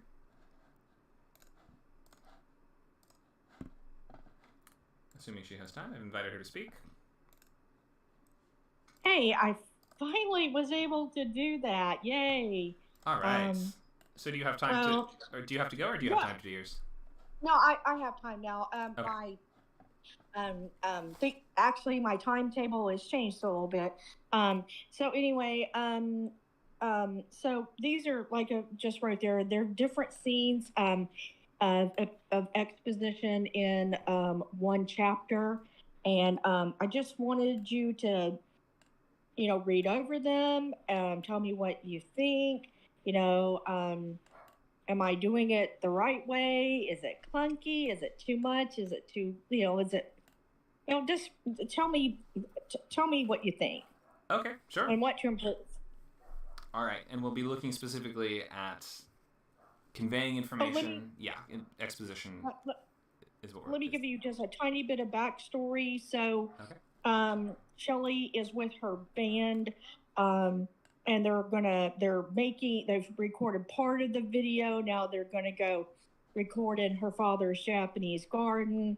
And he's got a Japanese garden here in Houston, where this takes place. And the band members think, oh yeah, that's really cool. Let's go record in your dad's Japanese garden. And so they're doing stuff for the camera. And and then they do that at the pool too. And then so anyway, I just wanted to give you that little bit of backstory. Okay, sounds good. Thank you for that. I'll just read the first scene. Okay. So, Shelley and the rest of the band walked over to her dad's garden. His house was directly behind her mom's. I think this is supposed to say they exited from her mom's garden and walked directly into her dad's garden. Her dad's garden was divided into two parts: a beautiful Japanese garden with beautiful cherry trees, or sakura in Japanese, her first name. There were beautiful rose bushes, lotus plants, a wisteria tree, and a peach tree. Her sisters, like her, all had floral first names, but in Japanese. I feel like we've gotten distracted from something that we didn't answer here. Her dad's garden was divided into two parts: a beautiful Japanese garden with cherry trees. Then you tell us about her name. Yeah. What about the other part? What's the other part? Well, right, and I do explain it, but I should have explained it there. I should have said, and an American-style garden. Oh, okay. And if you make us wait too long. I do explain it later. Oh, okay, understood. And the reason I just wanted to put in there is just, I guess not poetic, but just some prose in there that, the reason that it's decorated this way is because she and her sisters they have first names, they're floral names in Japanese, and so her dad, planted all this stuff in his garden as a symbol of she and her sisters, but that's why I was just, I'm trying to show how pretty the garden is and why these things are each there. Okay, understood. So her dad's garden was divided into two parts: a beautiful Japanese garden with cherry trees, and an American garden on the other side. It would probably be how we would separate that thought. Yeah. And then maybe we'd break into a new paragraph, because each paragraph should sort of be like one thought, with each of the sentences used to advance and support that thought. And then when you get to a brand new thought, you should indent down to a new paragraph, most of the time. Okay, so there were beautiful rose bushes, lotus plants, a wisteria tree, and a peach tree. Her sisters, like her, all had floral first names, but in Japanese. Each of the trees, bushes, or other floral plant represented she and her sisters, represented her and her sisters. The rose bushes represented her eldest sister, Bana. The wisteria trees represented her sister, Fuji, born after Bana. The lotus flowers in the pond represented her sister, Hasu, third eldest. And the peach tree represented her sister, Momo, the fourth eldest. I think we'd call the fourth eldest the youngest, normally, wouldn't we? No, because Shelley's the fifth. Shelley's the youngest. Oh, she's the youngest. Okay. Mm-hmm. There was a small pebble garden or Zen garden. Pebble garden or Zen garden? Why or? Oh, a pebble garden or Zen garden, because most people don't know that a Zen garden is often pebbles. I think people know. I could be wrong. Okay. Well, I would think that people would get it, but yeah, maybe I'm crazy. Anyway, so yeah, there's a small Zen garden with rocks, a bridge, a stone lantern, bamboo trees, a koi pond. And then in the American garden side, there was a pool with lots of other foliage and a grassy area for playing sports. Her father had bought both lots. The second lot didn't have a house. He put up a fence and now he had a very large backyard. The second lot didn't have a house. He put up a fence, and now it didn't have a house on it. He put up a fence, and now he had a very large backyard. So in other words, he's got two lots. His backyard for his house he has, but then he's got this other full lot that he's just turned into another part of the garden. Okay. Is this the end of the scene, or is the next part a new scene, or how does this work? Yeah. This is another scene. So that's the. Mm-hmm. Okay, so let's start with just the first one, just the description of these gardens. Okay. So I think that you can be in terms of exposition in novels. A lot of the time, we like to have a lot of sensory details just in terms of just basic description, a lot of sensory details on beyond just. This feels a little bit more like a list of things that is there, rather than a character's specific memories and sensations tied to that place. I think we may have touched on this a little bit before in some of the other descriptions, but like your character has a history with this place, I imagine, right? Right. Mm-hmm. Right. So we can be using that. We can like be sort of using her opinion of kind of communicating what her opinion of this place is a little bit more. Does she hate being here? Does she love being here? Is this a place of comfort and rest for her? Does this place stress her out? And you can be kind of filtering the description appropriately, so you can like describe things in such a way that it feels like it's from her point of view. We're not just like giving a catalog listing of all the stuff that is in the space. We're saying like, that as the character walked in, she smelled the familiar scent of the wisteria trees, which always made her think of this. Or as she sat down, she ran her hands over the rough and splintery wood of the bench that she always used to get splinters on as a kid. You see how we can kind of like intersperse that character perspective through this and kind of filter it through your character's voice and the lens of her perception a little more? Okay, yeah. Okay. Yeah, that would... Yeah, okay. Well, then the rest of it's probably going to be a little bit more like that, too. But if you don't mind reading it and giving me some more, some advice. Sure, I can go to this next... Is this a scene here? Yeah, it's paragraph? A different scene. It's all in the same... This is all from the same chapter, but this is a different scene. So in this one, they're recording part of their video that's at the pool. They decided it'd be really cool to lay on the sun loungers and and all have sunglasses on and flip through the magazines as the camera rolls by. Okay, great.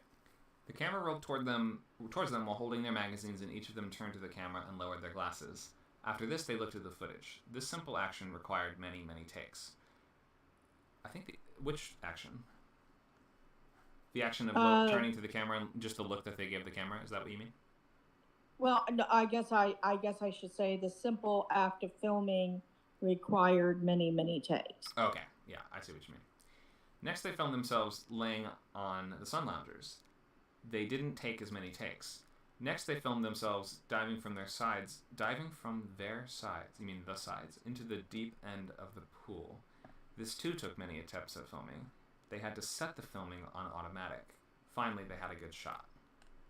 Okay, so I guess I'm just looking a little bit more for a character's experience of these things. I mean, whose point of view are we in would be the first question, which I think is the answer to the same character as before. What's her name? Shelley? Okay, I guess I was thinking of this as like from the band's point of view, but I guess not mixing point of views would be better. Yeah, we typically don't want to mix point of views in the same chapter. Is this the same chapter?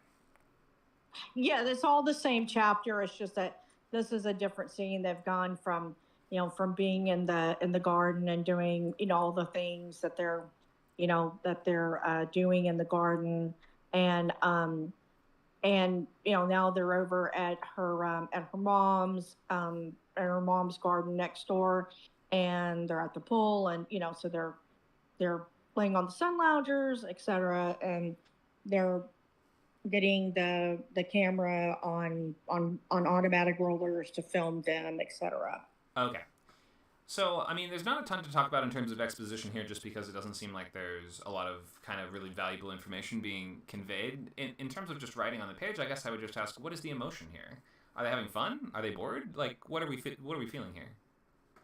Oh yeah, okay. So I would say that they're having fun. That that they're having fun filming their first video together because they just formed together as a band. Although one member already left. The first day of filming, he got pissed off. Anyway, so they're having fun and filming this, even though it's taking a lot of takes and you know.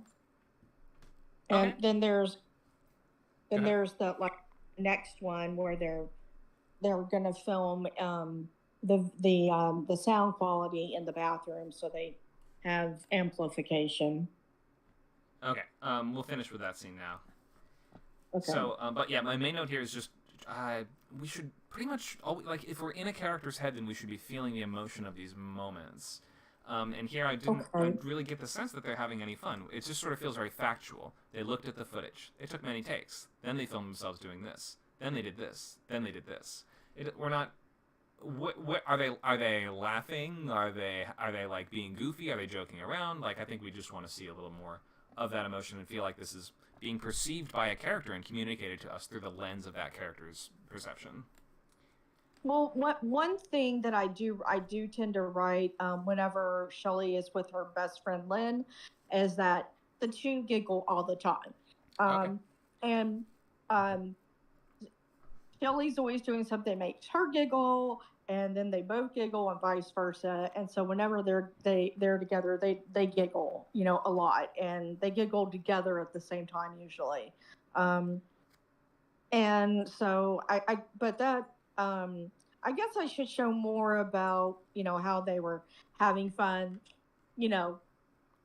filming all the stuff and, laughing. Be specific. I mean, like, if people are really serious in a series of photo shoots, they're going to have a totally different energy than if they do one with the bunny ears, they do one upside down, they do one jumping, you know what I mean? Like, if people have very different moods when they were doing, or might have very different moods as they're carrying out these actions and being in this scene. So I think just by being specific, you can communicate that tone a little better. Okay. All right, we'll do this last scene, and then we'll move on. We have, I think, 2 more in the chat, at least so far. Shelley and the band finished eating the delicious pizza and brownies and got dressed again. They set up in her bathroom. They brought the recording and filming equipment into her bathroom. Xavier sat on the toilet instead of his stool with his drums in front of him.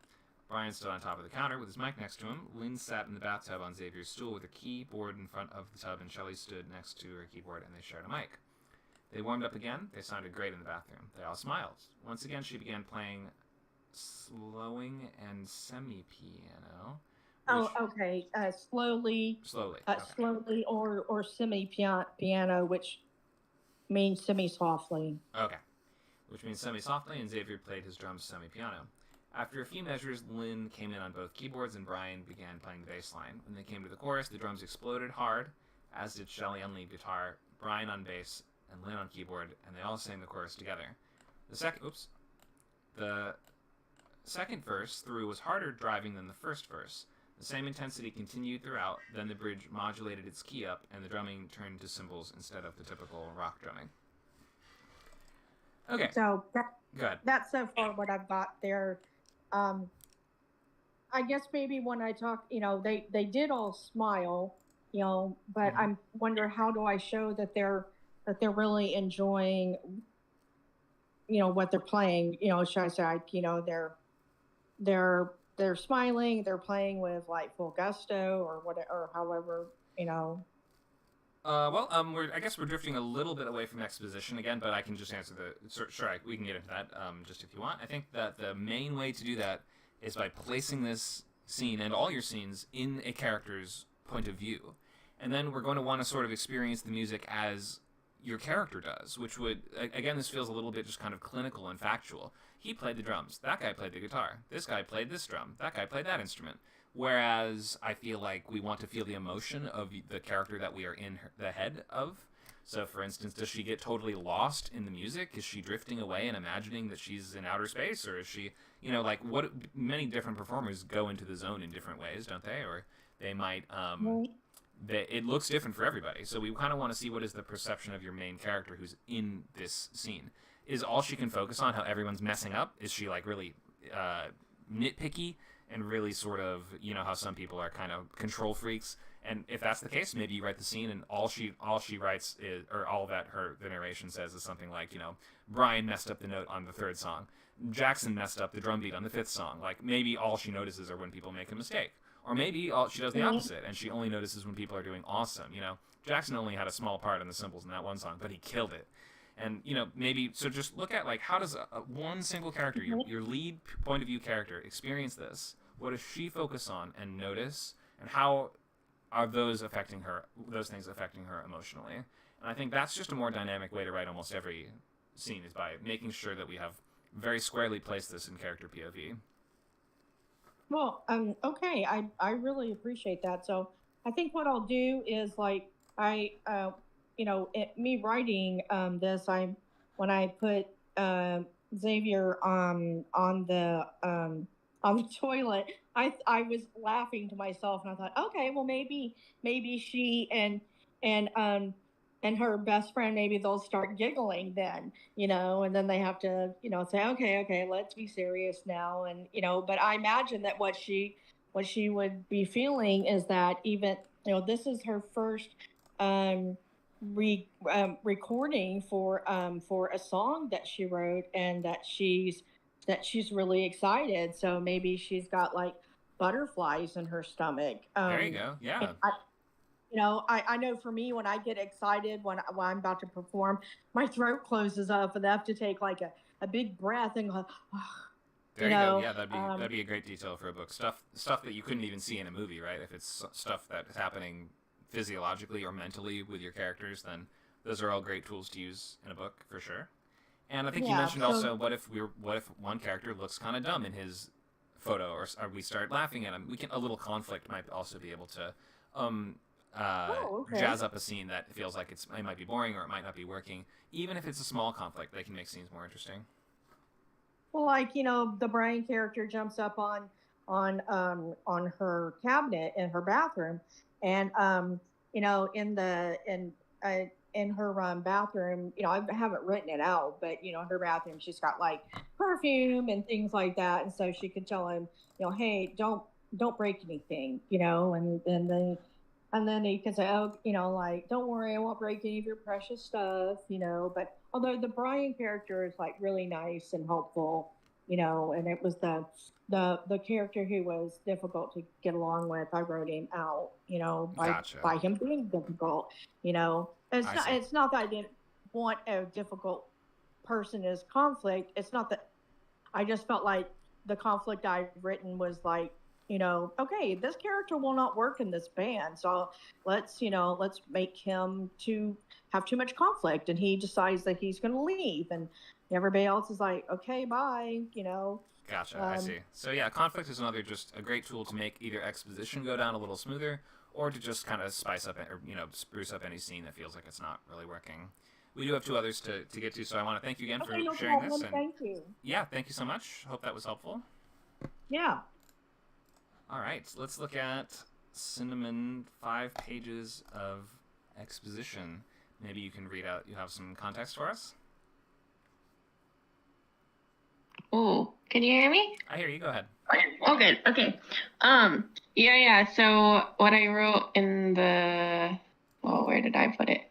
So I wrote, the context is that Magdalena has just found out earlier in the day that Finian has just died, and also that we've seen Magdalena's magic used in one previous scene, and they said she can feel and see the source of an injury. That's her magic. Okay, great. So this is a fantasy script? Yes, fantasy and horror. I've been bringing it to script so often. I'm working on making it better. Great. Okay, so it looks like you have the first part crossed out, so I'll start at the bottom here. Okay. So, Magdalena is sitting on a chair, still just staring. A knock on the door. She picks herself up and opens it. Opens the door. Okay, it's sister... Is it Lisa? Lise, okay. Or Lisa. You can say whatever. Okay. She says, hi, I came to pick up the saw for Sister Lingy. Lingy, okay. And the seaweed for the kitchen stores. Oh yes, come in. I still need to finish the salve actually, and I'll get the seaweed tomorrow. Sorry, my mind's been elsewhere. Prince Finian. Yes. Do you want to talk about it? I'd love to know if you want to talk. Sorry, my mind's elsewhere. Oh, her mind is on Prince Finian. I see. Okay. Yeah. So, do you want to talk about it? I'd love to know. Later, Magdalena crushes herbs with her mortar and pestle and adds them to a steaming pot on the stove. She says, I learned to cook from my parents. They started getting orders from the palace. My mother was in charge of a dinner there one day. Who's she talking to? Still Sister Leaf. So she's in the room. So I should put her again there. Yeah, what is she doing, I guess, would be my question in that moment. Listening, standing there. Okay. I'll just put Sister Leaf stands next to her. Okay. Thanks. So, I learned to cook from my parents. And this has to do with the Finny. Like, I'm just looking for how are we transitioning from this topic to the how does she learn to cook? She's cooking. I mean, it's going to transition in the dialogue, but she's standing at the stove. So I figured she's standing at the stove making the salad that Sister Leaf asked for. So. And so now they're going to talk about the prince? Yeah. Okay, I'll just keep reading. Okay. So, interior palace, kitchen. Alright, so 7-year-old Magdalena is alone in a cozy kitchen with... Oh, yeah, it should be in. Stirring pink pie filling a pot. Stirring pink pie filling a pot. What does that mean? It's pie filling. It should be pie filling in a pot, I think. In a pot, okay. Yeah. A boy comes in and looks in the pot. It's 7-year-old Finian. He says, what are you doing? I have to stir this so it cooks right. What is it? Filling from lingonberry pie. I love lingonberry pie. Me too. It's my favorite. What's your name? Finian. What's your name? Magdalena. Want to be friends? Okay. They just smile at each other. And that was that. That was a flashback to I learned to cook from my parents. They started getting orders from the palace. My mother was in charge of a dinner there one day. But then she's alone in the kitchen. My mother was in charge of a dinner one day. Why is her mother not in the scene then? Well, she's helping her mom who's doing something else, but I can explain that if that needs to be explained. Oh, okay.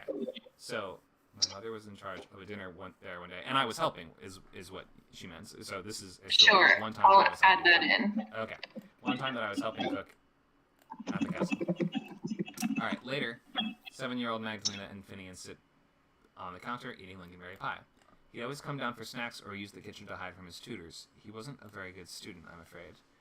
Now he's 10, escaping his tutor creeps into the kitchen with his finger over his lips. Like shush, 10-year-old Magdalena is kneading dough. She looks up and back down to her dough. He comes up behind her and steals a little. She objects. He says finders keepers. She yells at him. 10-year-old Magdalena chases him, brandishing a dish towel, and they laugh. Okay, another day. They sit at the counter talking. She said we'd get to talking. She pulls over a basket of muffins, and they start eating. Okay. They sit on the counter eating noodles. These are your best yet. You always say that. Magdalena adds ingredients to her steaming pot and stirs. Okay. So I didn't have many friends. I never told him, but he was my best friend. We grew apart as we got older. What happened? We moved to the capital's palace. It was crowded there. Okay. It's a sunny day and the gardens are crowded with poised, exquisitely dressed guests, including many young ladies. His parents wanted him to pick out his future wife. They kept bringing in all these great ladies. Finn still tried to include me, but I couldn't fit in. 15-year-old Finian's talking charmingly with several ladies and beckons 15-year-old Magdalena over. She goes awkwardly, stuffing a pastry in her face. He was always busy. Wait, isn't she a servant? She's just helping in the kitchen. She's not employed by the palace. Oh, wasn't her mom? Well, they were getting orders from the palace, but they're having their own cooking. You know, like they cook for their own. They're like catering, basically. Oh, catering. Okay. I mean, it's not catering, but you know what I mean. It's catering. Okay, sure. But maybe I need to specify that somehow. Well, I mean, I would assume that somebody making food in the kitchen of a castle is a servant there, just because that's how. But this is a fantasy world, so maybe like it could be different. I'm not. How far into the script even is this? Page. It says what page? Like 9, 10. Oh, these are the okay. 11. So we're. But that's not the catering situation is not getting explained later. So if it's gonna get explained, it better be now. Okay. So let me just read to the end. I think I have 1, Okay. 2 pages left? Okay. So, where was I? Here we go. So, Magdalena adds ingredients to her pot. Right. I didn't have many friends. He was my best friend. We moved to the palace. We moved to the capital's palace. It was crowded there. Okay. It's a sunny day, and the gardens are crowded with poised, exquisitely dressed guests. Okay, that's right. I already read this part. So she goes over to him. He talks to her. He was always busy. He never did pick a wife. Back to the present. He never did pick a wife. I feel like we need some kind of visual there of him sending them away or them leaving disappointed or something. I think you just need some kind of image that shows he never picked a wife. Which is something that we How do see. you show a visual of not doing something? I guess I see what you mean. Yeah, like we watch. I feel like it's like over time. Yeah, they storm off in a huff. I don't know what, like exactly specifically what happened there. She watches them go. Okay, so eventually my curse hit me and ruined my life. I couldn't live in the city anymore. 15-year-old Magdalena stands in a bustling marketplace, overwhelmed with sensation and the effects of her vision. You don't realize how many injuries people get until you're seeing them and feeling them all at once. A bruiser walks by her, pummeling and broken glass in a bar fight. Pain. Broken glass. Okay, so these are just like really kind of almost abstract, quick shots that we... Okay, just see super close up. Oh, this is like, what's it called? Unbreakable, or the Dead Zone. Okay. A kid runs by, 15-year-old Magdalena with skinned knees. He trips and falls on a rock. The hard of seeing man bumps into her. The man's accident in a factory with accident staring in the eyes. Okay, I like how you've done this kind of quick series of shots and quick flashes. The injuries are reflected on her body. What does that mean? That's her curse. That she feels, and like when people get hurt around her, she can feel it, and it's reflected on her. What does that mean? It's reflected on her? Like, so if someone had like a bruise, and they were in pain from it, you would see that on her. Or like if someone like, you know, got a cut on their arm, you would see the same cut on her. Or someone got burnt. So we see her eyes get scalded by acid? Well, you would just see the effects of it. So you wouldn't see like acid splash into her eyes, but like if like their skin got dissolved a little bit, then you would see that on her. Okay, because it's not very specific in the wording. I just can't tell what this specifically means in this line. I think you're going to need to just tell us what exactly is happening there. Sure. And I think also, go ahead.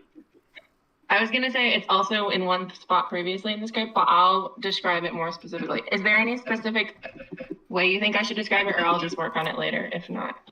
Well, is this all happening at once, or are these a bunch of separate instances? She's like in the bustling town and all these people are walking by her with those issues. So she's seeing a flash to how they got the injury, but then in the present, well, she just feels it. So like she has sort of a vision of how they got the injury, but they're not getting the injury at that minute. But she is. Yes, more or less. Like she's feeling it, and you can see it on her skin, but it's not like she's actually getting acid splashed in her face. But it feels like it. Yeah. Okay, so I think we need to see her react to one of these things at a time. If you just show all these painful things happening at once, then if you show, I guess we can't show all these things happen to her at the same time. She can't get acid in the eyes.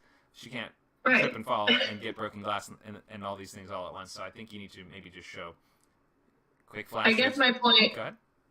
My point here in this exposition is that it's just really, really overwhelming, and that's why she had to move away. Like, there was the previous scene where there was just one person with an injury, and it happens, and then you see that person's injury on her, and she sort of talks about it. Mm-hmm. But here, I sort of wanted to show just why she's moving. Like, why she can't live in a city. Okay.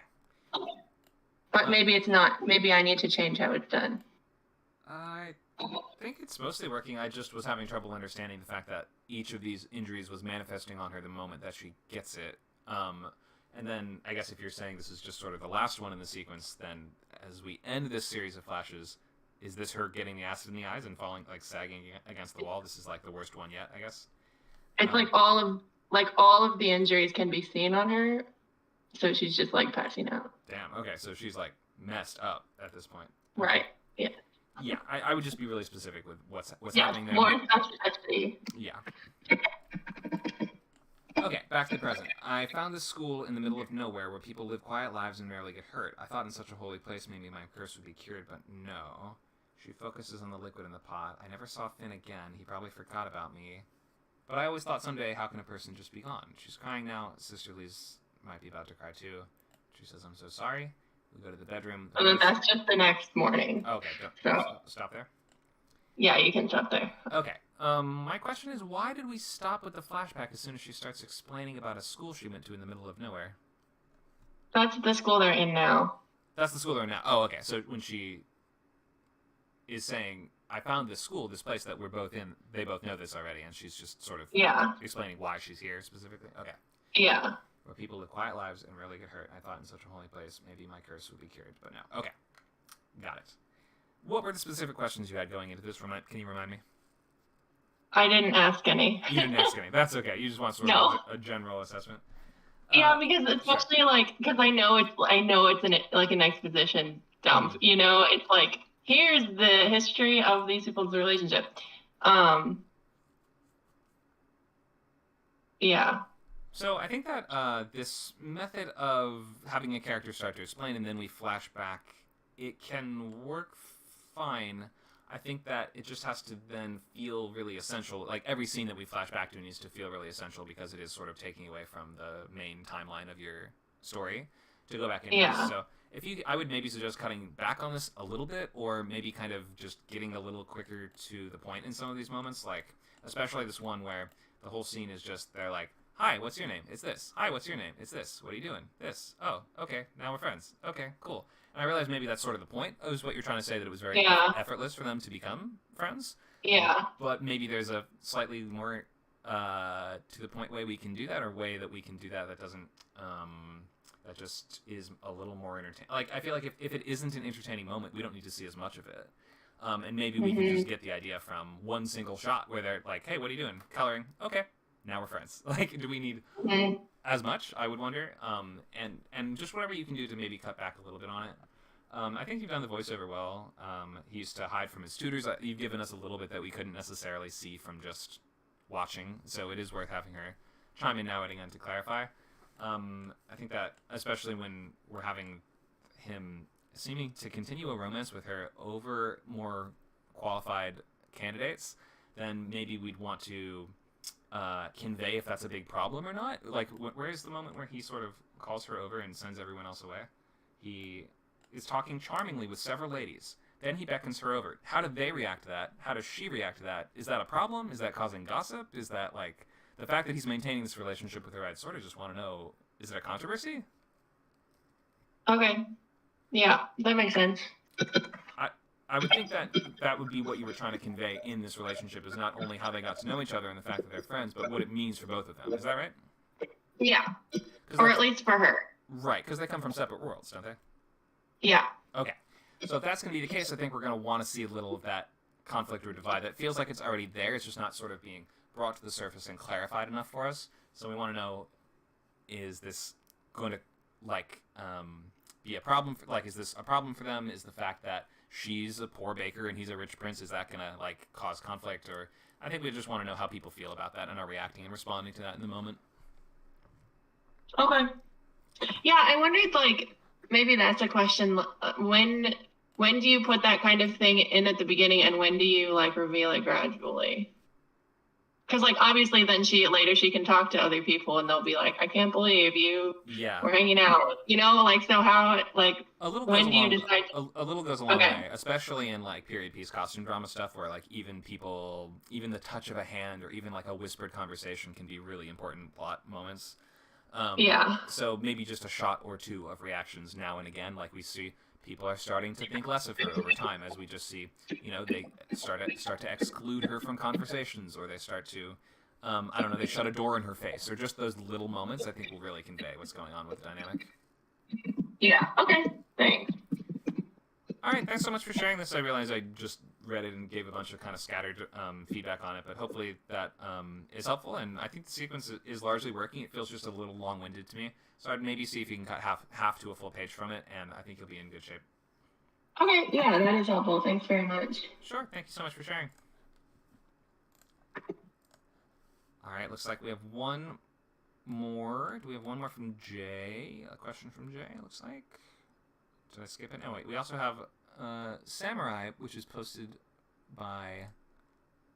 Is it just H? Is that the whole name? Or is it cut off somehow? Okay. Let me check how long Samurai is. If it's pretty short, I can do both. Open...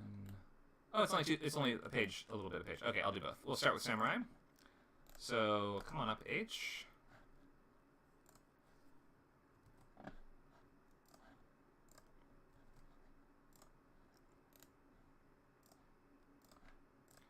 Are you able to... There you are.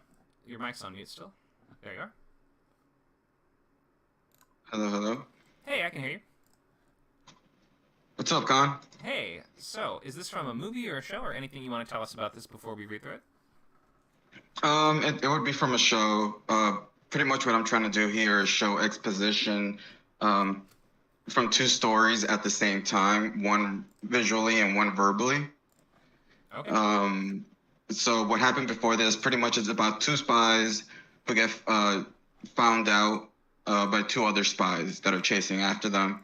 The two spies that we're focusing here on dialogue, Mudo and Sordo, they kind of fuck up trying to get Zoe, trying to capture her, and pretty much Sordo got stabbed, Mudo got stabbed, Sordo gets jumped by a bunch of YouTubers after he tries to steal Zoe's phone, and pretty much this is the after effect. So what I'm trying to do, again, trying to show two stories, expositions, one visually, that would be Ben and Zoe, and then just one off dialogue voiceover verbally. Okay. Yeah. Great. So let's read through. Interior shack later. Ben and Zoe open up the trombone cases. Inside are tactical knives, a medikit, handcuffs, burner phones, skincare products, rolls of euros, and a noir novella. Zoe shoves the remaining snacks in her case. They exit. We hear someone moaning in pain. A door slams. I was looking for a character reaction to seeing this stuff, but I'm not sure where we are in the script or what exactly is going on here, but that's okay. So they exit. We hear someone moaning in pain. A door slams. Mudo says, "Where the fuck have you been?" That takes us to exterior boardwalk. Continuous. Is this continuous? They walked right from the shack out to a boardwalk? I guess that would be later. Okay, yeah. Continuous means no time at all passes, so it's like walking from the kitchen to the living room is continuous. But if it's later, then yeah, give us later. Zoe and Ben with shades and beach hats on sit in a tram car. Ben gestures a conversation with the driver. Gestures a conversation. I think you're saying he's having a conversation with the driver, but we just can't hear it. Is that right? Yeah, he's kind of like, because again, I don't want any dialogue from Zoe and Ben. So I put Ben charades a conversation with the driver, but I was trying to look for the right word on that one. But yeah, pretty much you can see he's using like his hands to try to, visually I was trying to show he's having a conversation with a tram car driver. I see what you mean, but I think the answer here is actually at the beginning of this sequence to say something like, the audio of this conversation supersedes the following sequence. So we don't, just tell us that, and, give us a little note at the beginning that says, we won't hear any audio from this portion, and that way we'll understand, and it will also just be a more streamlined way of writing it. It won't lead to confusion where we're like, why is he just gesturing? You can just say, he has a loud animated conversation with the driver, and then we already have read the rules, so we don't need to restate the fact that it's silent. Does that make sense? Kind of. Kind of. So you can write a note in the script that says the following sequence will be in black and white, right? Or you can write any note you want. You can say the following sequence will be, or you can say start slow motion. You can say the next sequence will be totally silent. So you can write that rule on the page, and then by doing that, it will just clear up confusion. Okay. Just a tip. Okay. So Zoe and Ben with shades and beach hats on sit in a tram car. He gestures the conversation. Right. Okay. Sorta what happened to your face. So we're hearing a second conversation happening as we're watching other actions unfold. Okay, I got jumped. Had to stab a guy. How much blood have you lost? How should I know? Hurry up and stitch me up. My hands are numb. Jumped by who? An old lady behind Zoe asks if she can take a photo of her and her husband. Zoe snaps a photo for them. Some queers white knighting for her phone. Stay still. Let me check. Okay, wow, she didn't stab anything important. That's nice of her. She stabbed me. I mean, she could have stabbed you in the neck. That would be worse. All right, we're back in a ferry terminal now. Zoe snacks on churros. She has her eyes in the entrance. Ben returns with tickets. Zoe offers him a trial. Sordo says, okay, how's the 20 milligrams of morphine working on you? Good. Now rub the Neosporin in. I'll be gentle. Okay. So it's a quick, just one page here that we have here. I like what you're doing. The sort of hearing a different conversation happening while we're watching something else occur can be really effective, especially if it really contrasts with what we're watching, and it seems like it is. They're having a relaxing day on the beach or the boardwalk while this guy's talking about I've been stabbed. Is that the kind of contrast you're trying to intentionally draw? Yeah, again, just a conversation is happening, but it has nothing to do, or I mean, it does. Pretty much we're watching them having to figure out from the incident that just happened. But I kind of want Sordo. I like the idea of just having Sordo and Mudo. We just hear them. Right. Like we hear the door slam. That's another part that I found confusing. Zoe shoves the remaining snacks into her case. They exit. We hear someone moaning in pain. A door slams. So, but I want that to just be the audio. Oh, okay. You know.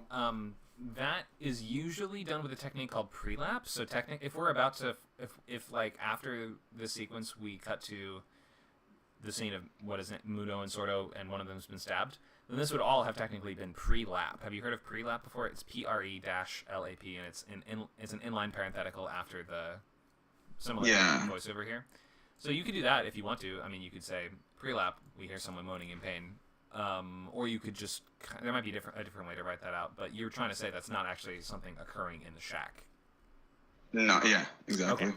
So that's something that at the beginning of the sequence, writing the rule, the audio of this scene will supersede or will drown out the all audio of what we're about to watch. Something like that, just include one sentence that explains what we're about to do, and then every moment where you need to do that, you can say something like this moment where we hear someone moaning in pain. Nobody will be confused among the readers if you just clarify that at the top. Okay. Yeah, I have a lot of notes in this story. Like, I have a note like, oh, they speak in Galician Spanish, or this whole scene will take place in Spanish. You can do as many as you need. Yeah. At some point, that's why I was going to put it here, but I just, I felt like I was overdoing it. But I guess I could just do the pre-lap. It would be like brackets, pre-lap, brackets. Or I guess it could be pre-lap, colon. Yeah. We hear someone moaning in pain. Yeah, go ahead. Colon's fine. You can do, just pre-lap and then tell us what we hear, and we know what that means, so we will get that it's not actually occurring in that same space. Gotcha. So other than that, anything that like you tripped on? No, I don't think so. Yeah, I kind of like the contrast. These people are having the most chill day ever, and the other group is having the worst day ever. One of them's been stabbed, so I like the juxtaposition of what was happening between the two. It made sense to me that we would do it that way. I think that the way that you've done it here works well. Gotcha. All right, cool. Yeah, I had trouble with this. Just, I don't know if I was being too I just didn't know how to, I feel like I didn't know how to do it, and this is the way that came to me. Yeah, and I felt like you've done totally fine. Just look up pre-lap and how it's used, and by doing that, I think that's the technique that you're specifically using here, technically, even though it's kind of an extended version of it. And just give us a little note to explain what's going on in the sequence, and you should be totally fine. Got it. Also, just one question: don't you think pre-lap is a bit too old school? No, I use it all the time, or I see it all the time. Got it. All right. Well, thanks, Con. Just wanted to get some eyes on this specific scene, but thanks, man. I really appreciate it. Sure. Thank you so much for sharing. All right. Looks like we have one more question that I see in the chat. I won't bring anyone else up on stage. I'll just answer this before we wrap up for today. Nacho, do you have a list of the upcoming classes and events as well that we can share? Maybe you've already shared it. There it is. Look at that. Oh, you have great little pictures for them too. So these are the free upcoming classes. I just want to give a shout out to, we have on Saturday the 17th, that's tomorrow, magic writing workshop, fantasy action scenes. It's going to be tomorrow at noon to 2. Then Sunday the 18th, we have another magical class about magical creatures and monsters. It's going to be Sunday the 18th, 10 to noon. And then there's a bunch more free classes coming up. They're going to be Fridays, Saturdays, and Sundays throughout the end of July. We have new boot camps also starting up soon. If you want to go from idea to finished draft of a brand new feature film, then you can come to session 1, the overview session of our feature boot camp, Friday, June 30th at 6 p.m. You'll learn how to write a movie in 8 weeks. And week 1 of that same class is going to be later, and that is starting on Friday, July 7th. So running Fridays from 6 to 8, we'll have feature boot camp. And then TV boot camp, that's starting Sunday, July 9th, 10 to noon on Sundays. You're going to write a whole pilot in 6 weeks. New novel boot camp, July 22nd. You'll write a novel in 90 days. So that's going to be 12 class meetings over in our WordCamp server. A couple other classes there for you to check out, so look in the chat if you'd like to see. And you can click the interested button to be notified before any of them begin. I'm going to take one last question, then we'll wrap up. So, Jay says that, working on the outline for a script. I don't have a script, but hope this is okay. The main character was born into the farm business, which radically changed when he was 12 to 13, where due to the weather and lack of space, all farms switched to indoor farms, where it's somewhat automated. I'm writing a scene where in the present, the main character, an astronaut, walks into his parents' indoor farm, but within the next few scenes he'd be in space, and I'm struggling to connect the scenes. I need to show the change of farms and how it makes him feel, but at the same time I'm not sure if it's necessary. Okay. You are struggling to connect the scenes where the main character is investigating his parents' farm and also where he is in space. You're wondering how to transition between those moments, perhaps? I mean, there's lots of nice little ways to transition where something reminds the character of something happening somewhere else. A sensory detail can cause a sort of flashback if they smell, hear, music. I mean, think of the opening scene in The Green Mile where Paul is in the nursing home and he sees an old movie that was playing. That reminds him of a movie he saw in the past, which sort of is connected to that story. So there's lots of ways that we can transition just based on your character's point of view. Like, think of things that would actually cause them to remember something or to think about something else. And we can use those either sensory triggers or cues in order to transition from one space to the next. I want to make sure I understood the question fully, though. Let me make sure that I'm getting it. So he's an astronaut. He goes into the indoor farm, but within the next few scenes, he'd be in space. So we're sort of moving ahead in time, it sounds like. I hope that's right. Feel free to comment if that's not correct, Jay. But so lots of things can, connect those moments. You're struggling how to connect them. So yeah, think of maybe like what is something that can transition us naturally from one scene to the next. I'd have to look at the scene to be sure, but you will have a character talking about, maybe think of, the tone of the script matters a lot here. If it's supposed to be a funny moment, your character could end the scene on, I'm going to be a farmer for the rest of my life. Smash cut to him in space might get the audience to laugh for a second and create that sort of intended emotional effect for your story. If it's not that, if that's not the target emotion you're going for, there might be other sort of ways that you can do this. You might be able to surprise us with the transition, or you might be able to make it feel very gradual if you wanted to, do like a sort of a long fade or time lapse where we watch the garden grow and grow and grow over time until finally it disintegrates and falls into ruin. That might be a way that we can transition from now into the future. We might tilt up and pan up to the sky and see the spaceship floating by.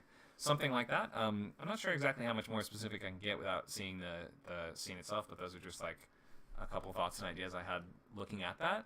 You're trying to show the change of the farms and how it makes him feel. So yeah, I think we'll want to see him reacting to stuff in the farm, or he can comment on something, he can touch something, pick something up. Maybe it's even, if he hasn't been there in a long time, maybe his facial recognition no longer works. There's all kinds of ways that we can show how he feels about this place and what his role in this place is. And then I would just find some emotional or idea transition that we can do. We cut ahead to juxtapose to where your character is now. We might, the method I just mentioned where you say something like, I'm never going to do X, and then we show your character immediately doing X. That can work. Or maybe it's something else that, like, we might want your character to set the promise of, one of these days I'm going to be in one of those spaceships, and then if we just fade from the farm to space, we're going to get that, okay, this is probably the same character. Or we might fade from his face to his face later on. We do this all the time. We see this all the time in movies, too, where it's like we start on a kid, we fade to them as an adult, and we get, oh, that's the same person. So you might think of what can you simply cut between, or fade between, or transition between, to show the connection between these two things. It might be like he picks up a toy spaceship, holds it in the air, and then we, I think 2001 does something sort of similar to this, doesn't it?